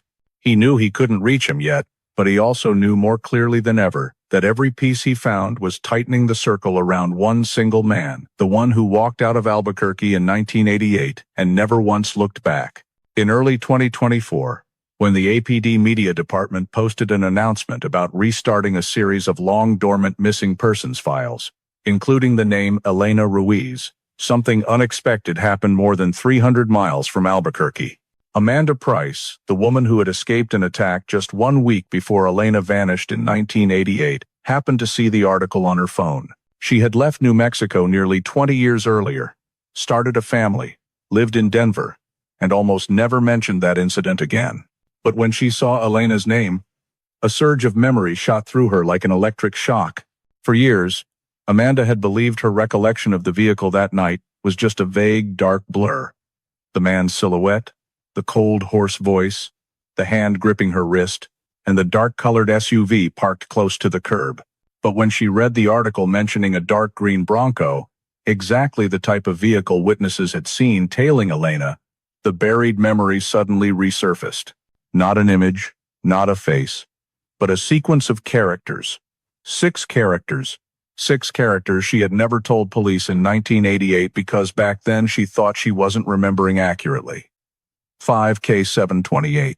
Amanda stood frozen in her living room, the phone slipping from her hand without her noticing. She clearly remembered the feeling as she ran toward the store, turning back and seeing the taillights of the Bronco flash. And in that moment, just a split second, the rear license plate caught the light from the store lights enough for her to glimpse part of the sequence. When APD interviewed her in 1988, Amanda said she didn't remember anything useful because she was in shock and believed that memory was just an illusion. For the 3 decades after, she had never thought about it again. But now, seeing the news mention the green Bronco, Amanda felt her body automatically pulling that memory out from where it had been hidden. She called the cold case hotline right away. Navarro took the call. When he heard Amanda read the 6 characters over the phone, Navarro set his pen down and closed his eyes for a few seconds. 6 characters weren't enough to fully identify a license plate in New Mexico's old plate database system, but enough to narrow the scope. Navarro and the analysis team ran a search through the DMV archives from the 80s, a poorly digitized repository, many parts missing, but still holding old plate records by month. They entered the string 5K7 into the system, using algorithms to fill in possible character combinations. In just a few minutes, 8 results appeared. 8 Bronco plates registered in the Albuquerque area between 1987 and 1989 containing the string 5K7. Navarro scrolled down to the 4th row. When he saw the name attached to it, his throat tightened. Registered owner, John Michael Hartley color, blue model, Ford Bronco year, 1979. For a few seconds, the investigation room was completely silent. For nearly 36 years, they had disconnected clues. Witnesses seeing a dark green Bronco, off-road tire tracks at the Arroyo, Hartley's timeline matching the disappearance, his contradictory statements, the cabin with locked trunks, maps, restraints, employment data proving he was in Albuquerque. But everything lacked a direct legal link. Everything was missing a locking piece, a detail connecting the suspect to the vehicle, to the witness, and to the case. Now they had it. 6 characters on a license plate. 6 characters Amanda remembered in a fraction of a second on that night in 1988. 6 characters pointing straight to Hartley's 1979 Bronco. For the first time since the case began, they had an objective piece of data, not inference, not suspicion, verifiable data. Data that could be presented in court. Data that no matter how much Hartley denied, he couldn't erase from DMV records. Navarro double-checked manually to ensure no mistake. The information confirmed Hartley's Bronco registered during the exact period of Elena's disappearance, matching the color witnesses described, matching the style that made the tire tracks at the Arroyo, and the plate partially matching Amanda's memory. Even more importantly, Amanda had never known Hartley's name. Her memory couldn't have been influenced by any media or file information. That memory came from the night she almost got abducted, original, unsuggested memory. This is what gave it enormous legal value. When Amanda was invited to APD headquarters to confirm again, Navarro asked her to repeat the 6 characters. Amanda said them slowly. 5, K, 7, something, 2, 8. When she was shown 3 similar matching Bronco plates from DMV, without knowing which was Hartley's, she pointed to his without hesitation. This one. This looks the most like it. Navarro felt goosebumps all over his body. Not because of coincidence, but because of the precision. He put his hand on the desk, took a deep breath, and knew that, from this moment, the Elena Ruiz case had entered a completely different phase. An urgent report was sent to command. The prosecutor's office called within 2 hours. The investigation file shifted from monitoring status to potential prosecution, and APD officially signed the document to reopen the case for the first time since the year 2000. No longer a cold case in storage. No longer a dusty file in a worn cardboard box. It was once again an active case, a case under investigation with the goal of prosecution. And it all started from the memory of a witness who had almost been forgotten. But for Navarro, the greatest meaning wasn't in having the plate. The greatest meaning was in the bigger picture it created. Hartley wasn't just a suspect. He was the only central figure with the matching vehicle, matching behavior, matching timeline, and now matching plate data. In 36 years, there had never been a linking thread strong enough to put his name back on the primary suspect list. But now there was, and no one could deny it. When the case reopening report was signed, Navarro stepped out of the meeting room, standing alone in the empty hallway. He looked out the row of dark windows toward the desert outside and knew that the path to the final truth had opened. Hartley was no longer a shadow. He had taken shape, and for the first time, APD had the data in hand to pull him back into the light. When the case was officially reopened, Navarro and the analysis team began reviewing all remaining image materials from 1988. Even though they knew most cameras from that era had extremely low quality, black and white, with resolution only a fraction of today's standards, but they didn't overlook any possibility. A young technician in the cold case team accidentally found a VHS tape copy from a small bank on Lomas Blubberdee, less than 200 meters from the route Elena drove. The recording was marked 1988 night reel, camera 3, but had never been examined closely before because the images were too blurry to use at the time. Navarro requested the tape be digitized, then fed into the AI retro enhancement system, a new tool that allows reconstruction of lost details by analyzing motion, shapes, and residual signals in each frame. The tape revealed just a 12-minute black and white segment from 21:04 to 21:16. In the distant intersection, vehicles were only small, bright spots without clear shapes. But at the 7th minute, a dark, boxy shape appeared, lasting less than a second. At first, it was just a silhouette tilting through the corner of the frame, almost meaningless. But when the tech team isolated each frame and ran recovery simulations, the outlines gradually formed. Square, thick roof, front edge slightly rounded on the left corner. Unusually long distance between side mirror and door edge, exactly the design of late 70s Ford Broncos. They continued restoring. An algorithm recreated camera tilt motion, reduced pixel noise, and corrected geometric distortion. Frame 118 brightened. A dark line etched on the driver's side door panel, a small indentation near the door handle, a long, peeling paint streak below the mirror. These details matched precisely the descriptions from Flagstaff neighbors about Hartley's Bronco. Navarro leaned close to the screen, hands gripping the table edge. The Bronco was no longer an assumption, no longer just testimony. It was right in front of them. But the most important part hadn't appeared yet. He asked the AI team to enhance contrast in the cabin area. They zoomed to maximum, ran 7 different algorithms, including virtual depth analysis and facial edge signal recovery.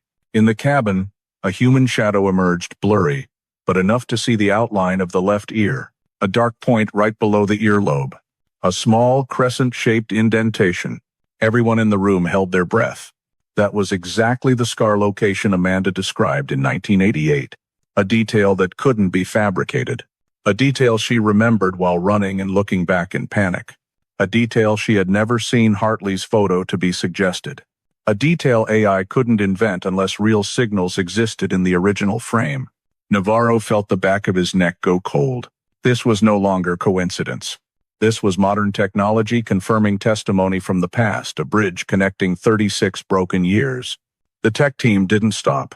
They analyzed the driver's cabin height by measuring the angle between head and roof, combined with 1979 Bronco cabin headroom data and camera position. From that, they estimated driver height ranging from 5 feet 11 to 6 feet 1, exactly matching Hartley's height in the 1993 record. They also measured back tilt when seated, analyzed elbow fold through the blurry right shoulder motion. Everything matched Hartley's described build. Slightly hunched, broad shoulders, stiff movements. No one spoke, but the near-perfect matches made the room feel heavy, like someone had lowered a thick lead sheet. Another frightening thing emerged as they processed the cabin further. In the shadowed corner behind the passenger seat, AI detected blurry motion, not window reflection, but a shape with volume, edges fluctuating with light. When isolating the frame, a second silhouette appeared smaller than the driver, perhaps sitting low or hunched.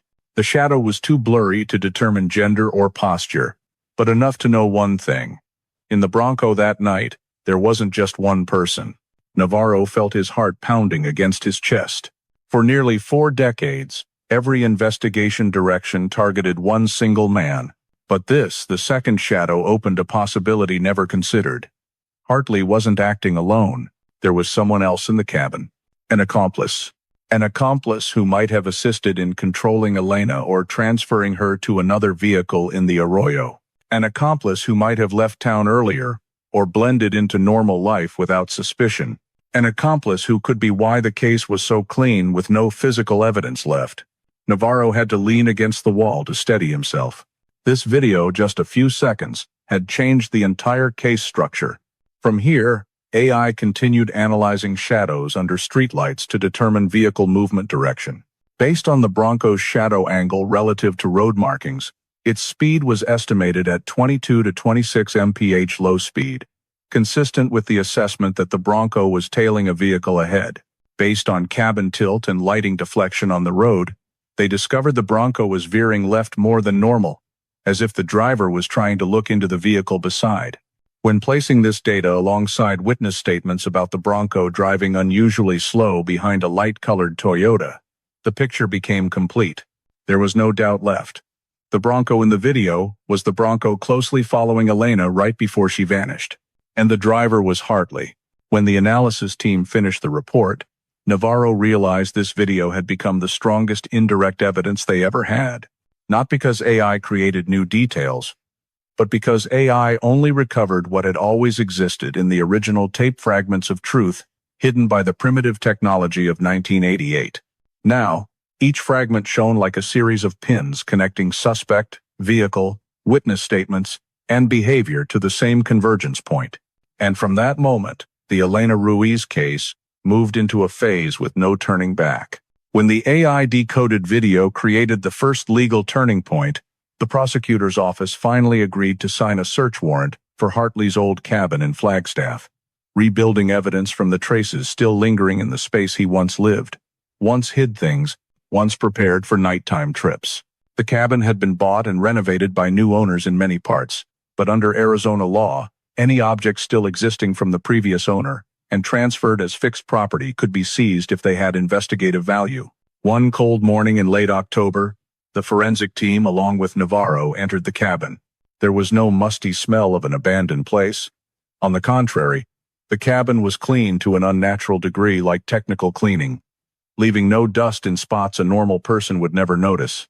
Navarro looked around and recognized the familiar signs of rooms where someone had wiped every shelf edge, every hinge, every wooden beam, the kind of cleaning done by someone wanting to erase traces, not just keep the house tidy. They moved to the steel storage room in the back that neighbors had described as locked 24/7. The new owner didn't have the key, but the forensic team broke the lock. The door swung open, revealing a small, windowless room, 4 walls of old pressed wood, and a folding table placed against the wall. No furniture, no metal trunks, no restraints. But signs of what once existed remained: compressed floor patches, drag marks from heavy objects once pulled, scratches on the wall from metal edges rubbing, a dust patch swept in a straight line, not natural falling dust, but dust dragged by an object, creating unnaturally straight edges. Navarro recorded everything. Then when they opened the table drawer, everything changed. Inside lay a series of old maps, topographic maps of New Mexico from 1988, trail maps of the Bosque along the Rio Grande, and especially one thin map, folded into 8 creases, edges worn. Navarro recognized the center crease, the crease identical to the map found near Elena's Toyota in 1988, A map once covered in dust by the wind and buried in evidence files, but no one knew where it came from. When placing the two maps side by side, the creases matched perfectly as if folded by the same hand. One at the Arroyo, one in Hartley's storage room. No further explanation needed. In the drawer corner, a technician found a small, irregular-shaped piece of paper, one edge torn jaggedly. The paper was almost blank, only a few faint pencil marks, but when shown with UV light, a series of matching paper fibers appeared. Navarro immediately remembered. A torn scrap recovered at the Arroyo in 1988, half a memo sheet, no writing, classified as unidentified origin evidence because there was no sample to compare. When the technician retrieved the 1988 piece from evidence storage and fitted them together, the tear lines of the two sheets matched perfectly, like two pieces of the same paper. One had lain 36 years in the desert sand. One had lain in Hartley's secret drawer. Navarro had to grip the table edge to stay calm. This was the first physical evidence directly connecting where Hartley lived to the scene where Elena vanished. The forensic team continued searching the remaining drawers and found a softcover notebook, a plumbing schedule log by date. Most pages had faded ink, but the entries for August 1988 were still readable. One line in blue ink, written slower and bolder than the others, on the exact day Elena disappeared, 9 p.m. Side pipe consult. No address, no customer name. But the east side area was exactly the route Elena drove. And the 9 p.m. time contradicted Hartley's previous statement he had insisted he finished work before 8:45. Thus, his alibi wasn't just weak, it was broken by the notebook in his own handwriting. Navarro turned to the next page and saw a line blacked out with ink. The technician used special light to reveal the old pen strokes. Lomas, Wyo, return. Lomas in Wyoming, the intersection where a witness saw the Bronco next to a small car the night Elena vanished. Navarro just stared at the notebook page for a few seconds, feeling like all the air in the room had suddenly vanished. The storage room now felt like a chamber preserving criminal memory. Maps leading to the Arroyo area. A torn paper matching old evidence. A schedule confirming Hartley's presence on the exact route. The creases, tear lines, and pen strokes, like the fingerprints of truth itself. They searched for a body, but the cabin showed no signs of burial, no blood, no biological evidence. Hartley had left the cabin long ago, enough time to erase any organic traces. The storage room had also been cleaned, technically to a degree like someone wiping every wall edge, every floor crevice to leave no cell samples. This didn't disappoint Navarro. On the contrary, it reinforced what he already knew. Hartley had knowledge of how to erase traces, not the knowledge of an ordinary plumber. An ordinary person doesn't clean a house with the precision of someone who has erased crime scenes. An ordinary person doesn't lock a storage room 24/7. An ordinary person doesn't keep a map with creases matching one found in a disappearance case. An ordinary person doesn't have half a sheet of paper matching the tier line of 1988 evidence. The cabin didn't give them a body, but it gave them something more important. Timeline, physical evidence, and behavioral pattern. Everything pointing to one man. And from that moment, the cabin was no longer where Hartley once lived. It became where he left invisible fingerprints, ones Navarro could finally see, after 36 years buried under the dust of time. When the summons for Hartley was issued, he appeared in the interrogation room looking older than his actual age. Hair streaked with gray, back slightly hunched, but his eyes still holding that cold, evasive glint Navarro had read about in the files from 1988. He sat down, folded his arms, didn't ask why he was summoned, didn't request a lawyer, just stared straight at the wall like someone uninterested in what he was about to face. Navarro started the recording and began with basic questions about his current life. Hartley answered curtly, avoiding eye contact. But when the questions shifted to 1988, a small change appeared. A change Navarro had waited 8 years of reinvestigation for. Hartley started talking more than necessary. When asked if he had ever driven through the south side of the city the night Elena disappeared, Hartley said, "I don't remember everything. I might have taken Rio Bravo to avoid trucks." Navarro turned his head and looked straight at him. "What did you say?" Hartley frowned, as if he had just said something completely ordinary. "Rio Bravo." one of the detour roads. The room went silent. Rio Bravo was a detail never released. Not in the 1988 reports, not in any public documents.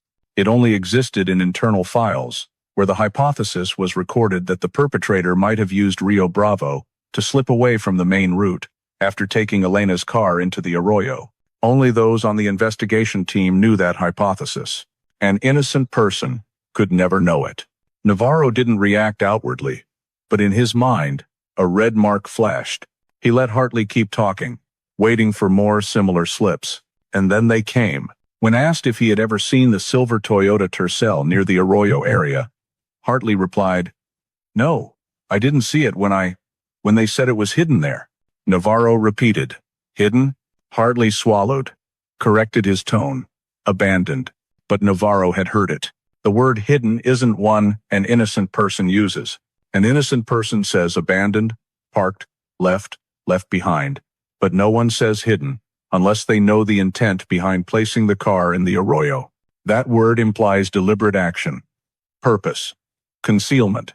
A moment later, when Navarro asked if he knew who Elena Ruiz was, Hartley replied, "I don't know her. I didn't lead her anywhere." Navarro stopped his pen. "Lead her where?" Hartley looked down at the table, silent. A language analysis expert was later brought in to review the interrogation tape. She concluded, "An innocent person doesn't use the verb lead away when talking about a missing victim. That's the verb of someone describing controlling, pulling, forcing behavior. It's closer to lead, pull, guide, verbs of the controlling subject in an abduction, two slips hidden and lead away placed side by side, forming a pattern." Hartley was unconsciously describing his own actions.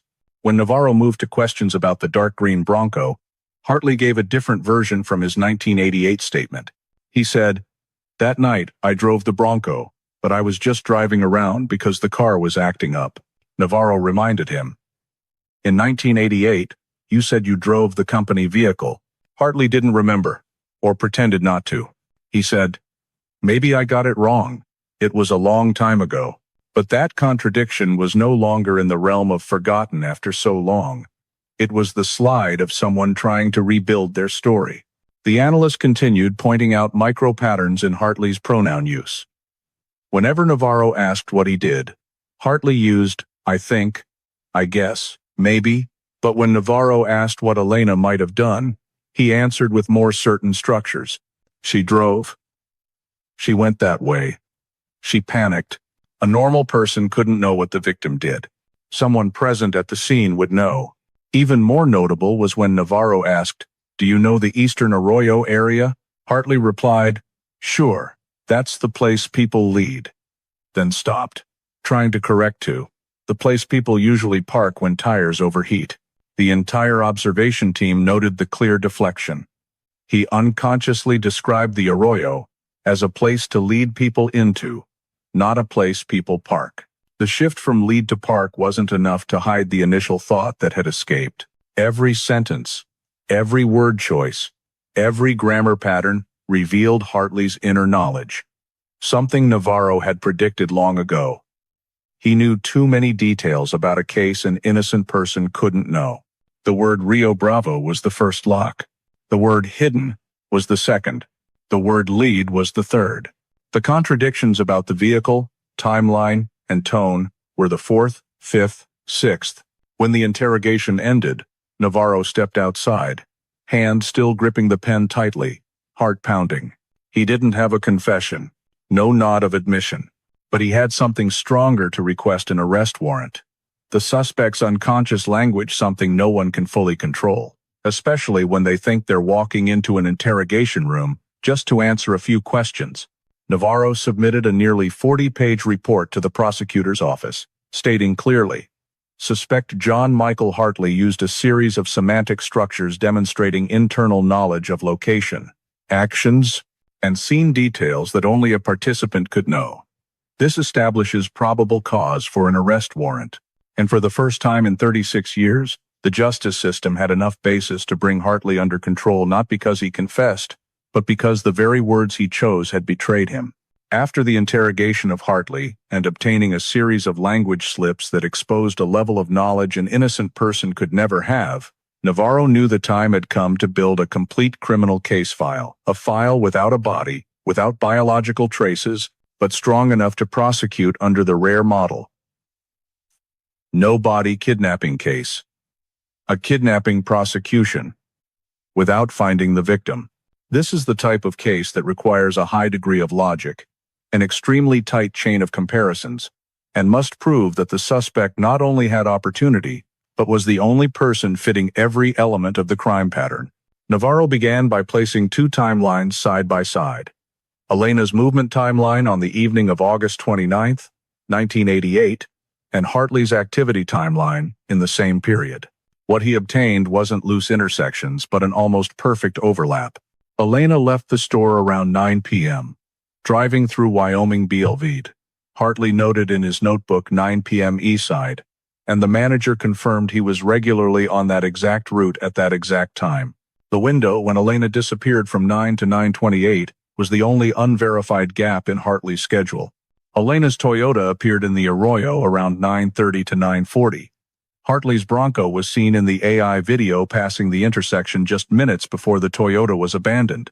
From the point Elena left the store to the point the Bronco appeared in the video, from the point the Bronco passed the camera, to the point the Toyota was left behind, everything fell within the estimated travel range of a 1979 Bronco, driving at low speed, exactly matching the witness-described pattern. Tailing, forcing the car, transferring the person. Navarro continued comparing with the Amanda Price case. In her file, the attacker's approach method in 1988 was identical to the pattern rebuilt from Hartley's behavior. Sudden approach from the side, arm wrapped around the victim's shoulders, using a hoarse voice to command, "Get in," using a dark-colored SUV parked in the shadows. And most importantly, quick, clean control, without prolonged struggle. When placed alongside the AI video showing a second person in the Bronco cabin, the pattern became even clearer. The attack began with tailing, then blocking or pulling alongside, then transferring the victim into the cabin. Amanda's case failed because she escaped right into public light. Elena succeeded because she was blocked in an unlit section, low traffic, with too narrow a time window to resist. Navarro arranged the elements into columns. Vehicle, dark green Bronco. Owned by Hartley. Location, Elena's route. Overlapping Hartley's travel. Opportunity, the only window without alibi. Behavior approach pattern matching Amanda's case. Physical evidence map with identical creases. Torn paper with matching edges. Plumbing schedule noting the exact time. Tech data. AI video recovering left ear scar. Second shadow in cabin. Self-revealing language. Words hidden, lead, and mention of Rio Bravo. Each piece was attached in sequence, and when Navarro looked at the entire analysis board covering the meeting room wall, he realized what any prosecutor would realize. No body needed. Each piece of evidence alone might not be enough to convict, but the entire structured chain when assembled formed a single behavior, a pattern fitting only one person. In Navarro's file, he wrote, "No evidence points to anyone else. No data excludes Hartley. No alternative path leads to a second suspect except the faint shadow in the cabin, who could be an accomplice but cannot replace Hartley's leading role. Hartley is the sole convergence point of every clue."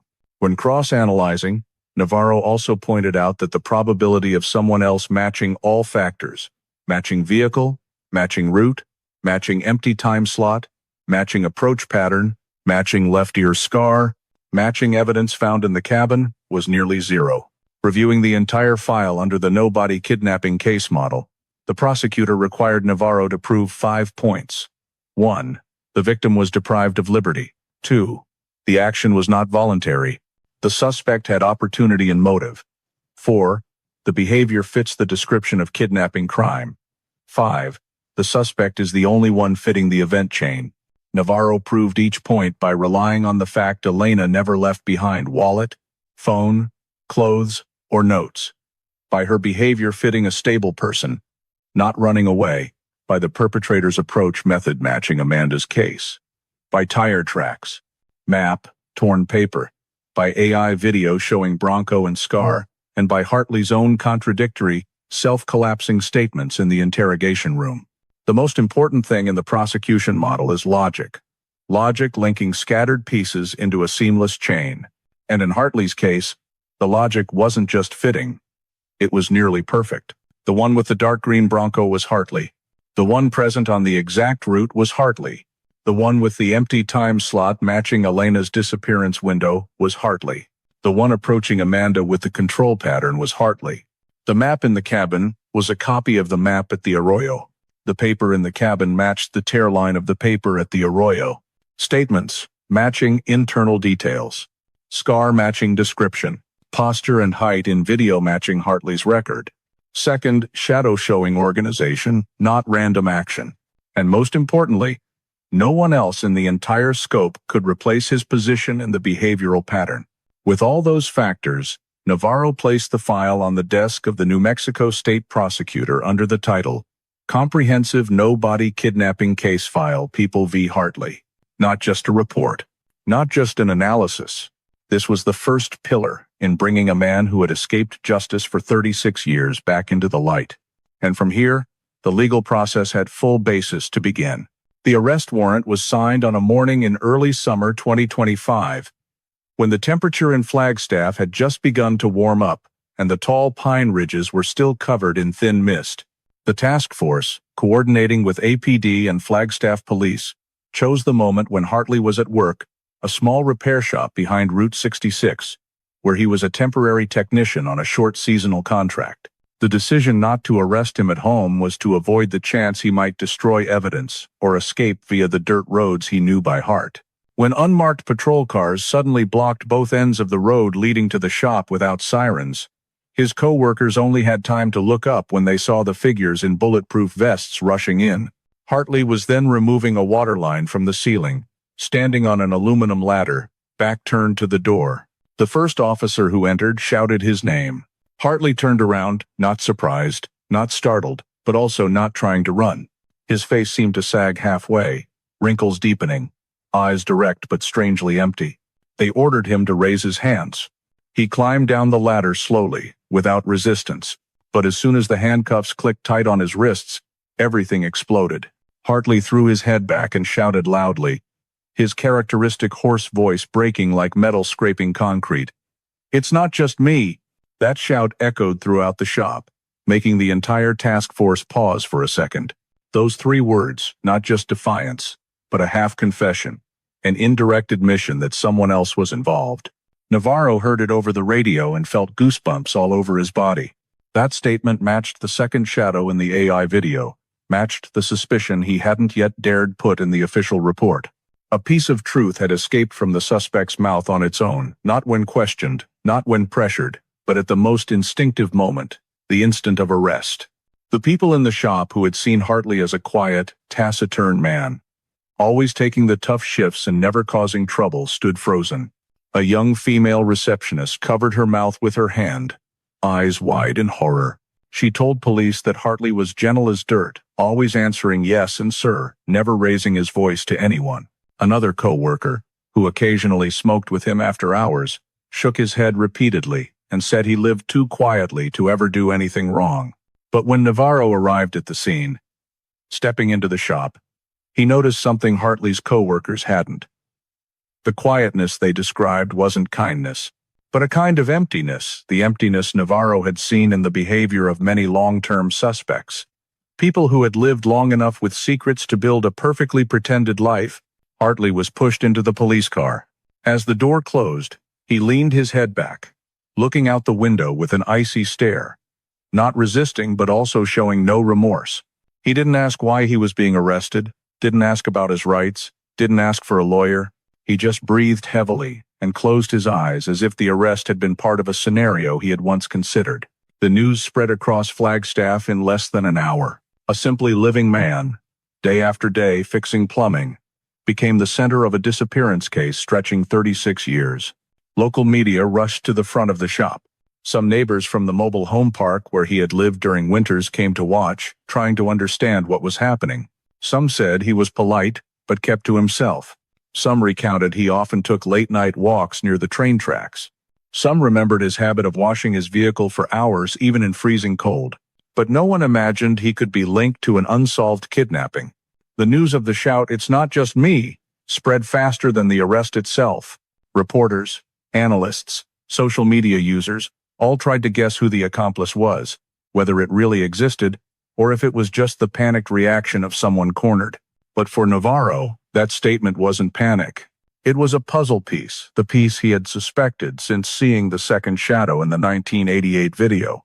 Flagstaff, a peaceful tourist town among pine forests, had never witnessed a 36-year-old case return in such a violent way. The surprise turned into shock. The local paper ran a full front-page headline: "Flagstaff technician arrested in 1988 New Mexico disappearance cold case explodes open." Residents gathered at the shop area to stare at the empty space where Hartley had stood working every day, as if trying to find signs of whatever criminal shadow had once slipped among the tools, water pumps, rubber hoses. Navarro stood at a distance, watching the scene, a small city trying to find answers for the horror being exposed. But he didn't care about public opinion. He just kept replaying Hartley's words in his head. "It's not just me." It wasn't a plea for help. It wasn't a denial. It was a statement. An unwanted statement, but dangerously accurate. And from the moment Hartley was handcuffed and put into the car, the Elena Ruiz case had entered a new phase, the phase where justice finally began to take real shape. The trial of John Michael Hartley opened in early winter 2025 in the large courtroom of the Bernalillo County Courthouse, a place that had seen many major criminal cases but rarely one with the rebirth after 36 years. Nature like the Elena Ruiz case. The public gallery was packed. Albuquerque media sat alongside Flagstaff reporters, New Mexico residents, shoulder to shoulder with Arizonans, and the front row held Elena's family, people who had aged, while the file seemed to have turned to dust. When Hartley was brought into the courtroom, he looked at no one. Not his family, not the prosecutor, not Amanda. His face hardened, eyes emotionless. Gait slow but without fear, exactly the man Navarro had seen in the interrogation room. An empty shell, but inside a cold control. The prosecutor opened by presenting the evidence chain revolving around three main pillars: behavior, pattern, vehicle. But the most tense moment was the direct testimony of Amanda Price, the only living witness who had ever faced the attacker in the week Elena vanished. When she stepped to the stand, the courtroom went silent, as if the air had been sucked out. Amanda stood straight, hands clenched tight, but her voice steady. She recounted every detail of that night in 1988, how the man suddenly appeared, wrapped his arm around her shoulders, hoarse voice commanding, "Get in," and the dark-colored SUV parked in the shadows. The prosecutor asked, "Do you remember the license plate?" Amanda nodded, speaking slowly. 6 characters. 5K728. Defense counsel tried to interrupt. "You can't remember accurately after 36 years. But when the prosecution presented the DMV match and projected Hartley's Bronco plate matching the sequence Amanda remembered, the entire jury leaned forward. A 36-year-old memory couldn't be implanted or suggested because Amanda had never met or heard Hartley's name until APD contacted her again in 2024. When cross-examined by defense, Amanda held firm. "I don't remember his face, but I remember the plate. I remember the peeling paint. I remember the voice." The prosecutor paused a few seconds, then asked the final question. "Do you believe the man who attacked you and the one who made Elena disappear are the same person?" Amanda looked straight at Hartley. "Yes." Hartley showed no reaction, no frown, no turning away. Just stared down at his own hands, as if they didn't belong to him. After Amanda's testimony, the most anticipated part began, the presentation of technological evidence. The lights in the courtroom dimmed. The large screen lit up with the 1988 bank video. Grainy, black and white, distorted angles like old film from the last century. Many jurors frowned, not understanding why such poor video was being shown in a modern courtroom. But then the AI retro enhancement ran. Layer by layer of noise peeled away, the dark green Bronco shape gradually emerging clear. The courtroom atmosphere stretched tight. When AI reconstructed the left ear outline and the faint scar below the earlobe, The room fell completely silent. The scar, the only detail Amanda described that no one knew, never publicized, never in the press appeared as clear as a fingerprint. Defense counsel stood to object. AI cannot be used to conclusively identify, but the prosecutor replied calmly, "We are not using AI to create evidence. We are using AI to recover data that already existed in the 1988 tape." The judge nodded. The objection was overruled. The analysis team continued presenting height and posture measurements from shadows. The driver was 5 feet 11 to 6 feet 1, exactly Hartley's record. The second shadow in the cabin was also shown. This caused a stir in the courtroom. Jurors exchanged worried glances. One man whispered, "Not quick enough to cover his mouth. He didn't do this alone." A moment later, the prosecution presented the physical evidence. The 1988 Bosque map found at the Arroyo and the map in Hartley's cabin. When the two maps were placed side by side on screen, the creases matched perfectly in a way impossible to explain by coincidence. Next was the torn paper scrap. The projector enlarged the tier line on the courtroom wall. The two tier edges fit together like lock and key. One half lay 36 years in the desert. One half lay in Hartley's secret storage room.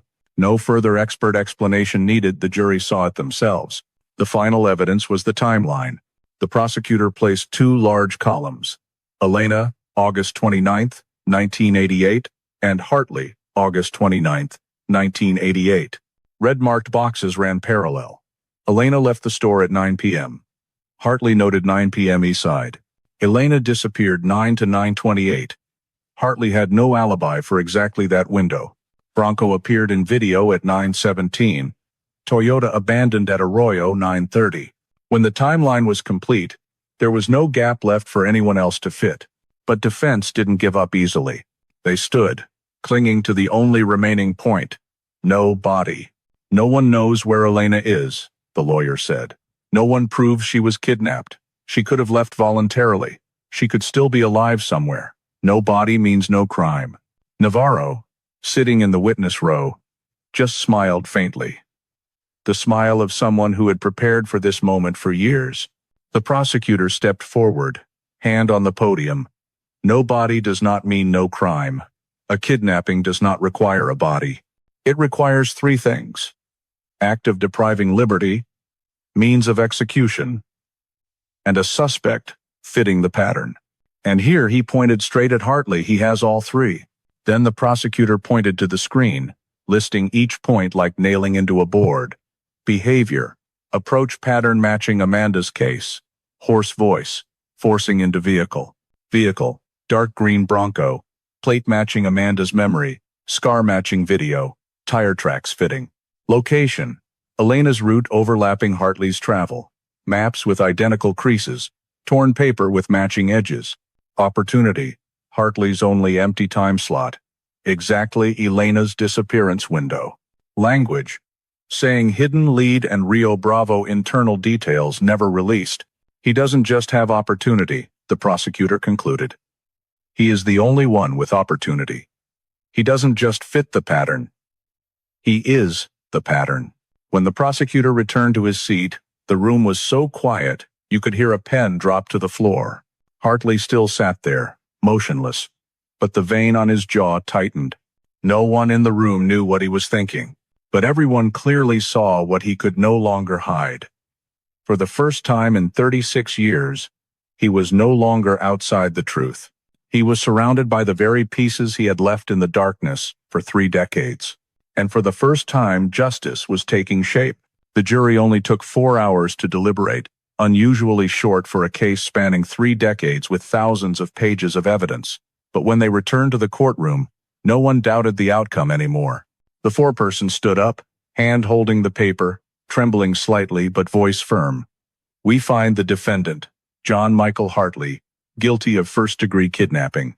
That sound echoed through the room, piercing through the years of waiting, piercing through the weary eyes of Elena's family, who had grown old to the point where it seemed they had no emotion left to burst. Hartley didn't move. He just drew a deep breath, eyes staring straight ahead without blinking. But the veins in his hands tightened, and his shoulders slumped slightly forward, That subtle shift was the first time Navarro saw a crack in his cold shell. The prosecutor stood straight, reading the list of elements constituting kidnapping: deprivation of liberty by force, committing coercive acts, transporting the victim to another location without consent, and intentionally concealing whereabouts. All proven. But when moving to the murder charge, the prosecutor had to admit a painful truth. No body, no direct evidence that Hartley caused Elena's death, even though all logic pointed to the same conclusion. New Mexico law requires a special level of proof to convict for murder without finding the victim. And though Hartley was the only suspect, the country still had to rely on law, not intuition. The judge nodded, solemn but not hiding the tension weighing on every word. The court does not have sufficient legal basis to convict for murder. But for first-degree kidnapping, the court sentences the defendant, John Michael Hartley, to 30 years imprisonment. A collective exhale rose from the back rows. Someone burst into sobs. Someone grasped a relative's hand. But amid all those sounds, Elena's family was the quietest. They didn't celebrate, didn't break down, just sat there, holding each other's hands tightly as if bracing against an invisible storm, because they knew justice had arrived. But the truth was still lying somewhere out in the desert, in a dry arroyo or under the pine forests of Arizona, never found. When the judge concluded the sentence, Hartley was escorted out by 2 officers. As he passed Navarro, he tilted his head a very small angle, not enough to be a gesture, but enough for Navarro to understand. He knew who had cornered him here. Navarro looked straight into those icy eyes, no anger, no satisfaction, just a silent thought. You haven't told the whole truth. Because it's not just me. Still rang in his ears, like an unpulled needle. After Hartley was removed, the prosecutor stood beside Elena's family.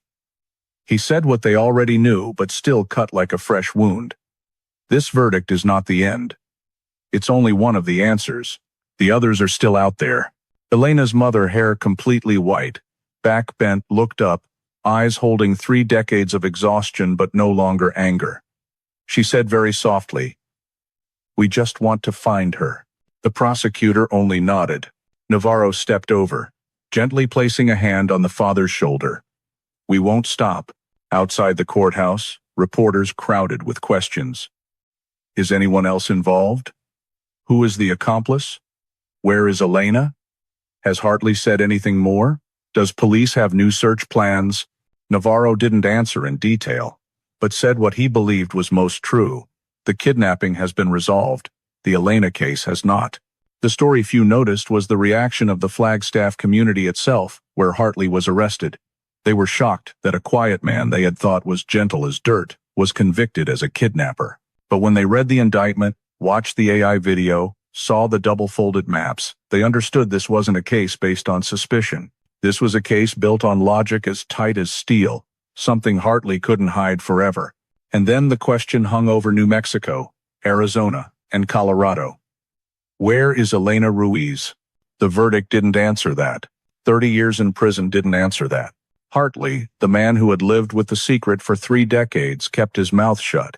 But the case was no longer cold. Everything reconstructed. All the technology, all the physical evidence, all the testimony, did one thing: narrow down the locations where Elena might be resting. After the sentencing, APD announced they would launch a new search operation along the bosque areas and wilderness, where Hartley had driven his Bronco many times. They gathered the 1988 maps, the cabin maps, the marked routes on the maps, the arroyo spots not dug in 1988 because technology back then was limited. Navarro, standing among reporters, closed the press conference with a statement, without exaggeration, only truth. Today we put 1 man in prison, but Elena has not been brought home yet. That will be the rest of the journey. And with those words, along with the 30-year sentence just pronounced, justice had taken a long step forward. But the Elena Ruiz case remained open, and those who loved her still waited for one thing only: to find her wherever she may be. 36 years, thousands of pages of files, 4 generations of investigators, 3 states, 2 lives cut in half, and one truth that still refuses to step out of the darkness. That's what remains: when the Elena Ruiz case reaches its legal conclusion, but not the conclusion of truth. This file, from the very first day in 1988 to the verdict in 2025, is like a cross-section of the American investigation system itself over 3 decades. A small oversight ignored, a clue led astray, a witness not connected, a map rolled up and tossed into a box. Those oversights in the early days left a hole that let the case fall to the bottom and lie dormant for decades. Amanda's composite sketch went missing. The torn paper was misclassified. The map got mixed with evidence from another case. The statement dark green Bronco driving slow was recorded but never pursued to the end. If just one of those mistakes had been handled at the right time, Hartley's name might have been called up in 1988, not 2024. But what kept the case from sinking completely were the clues that refused to die. The 6-character license plate memory Amanda carried her whole life. The bank video thought useless that AI later recovered.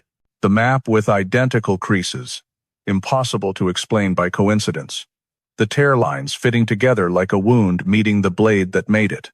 And the simple slip from a man too used to controlling himself. It's not just me.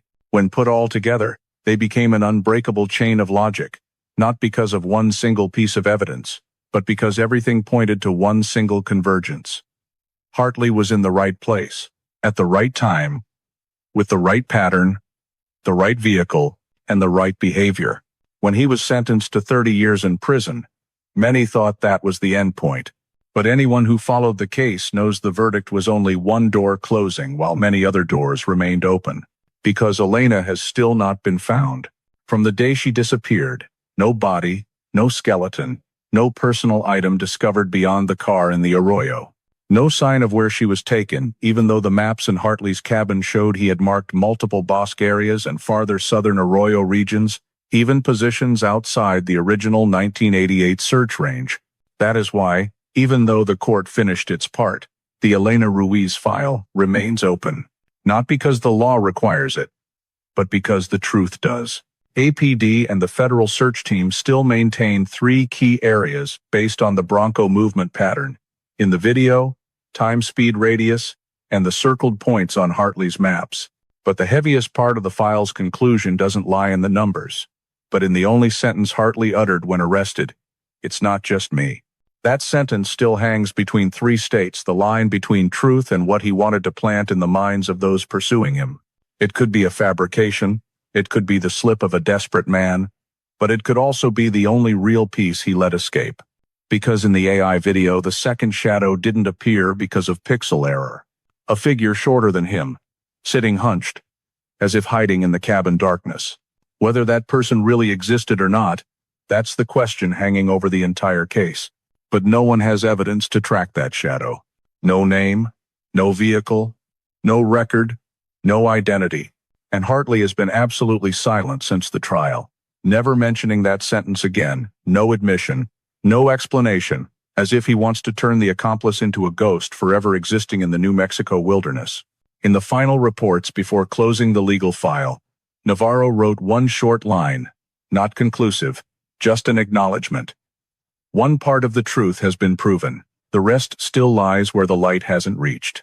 That very line was quoted in the press release, making the public understand that what they saw, the 30-year sentence, Hartley's collapse, was only part of the story. The unseen part still has a hole. Elena, the 20-year-old girl who stepped out of the record store that evening, tied her hair back, gave a gentle smile to her coworker, then drove her Toyota Tercel under the sickly yellow parking lot lights and vanished into the sparse traffic on Central Avenue.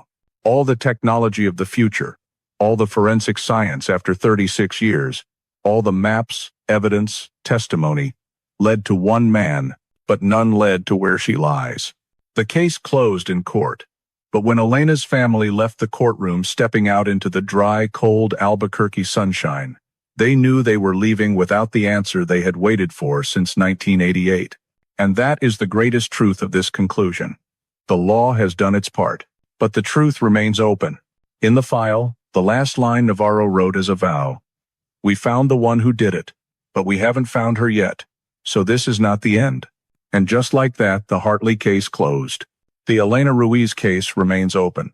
The story of Elena Ruiz's disappearance is not just a 36-year criminal file.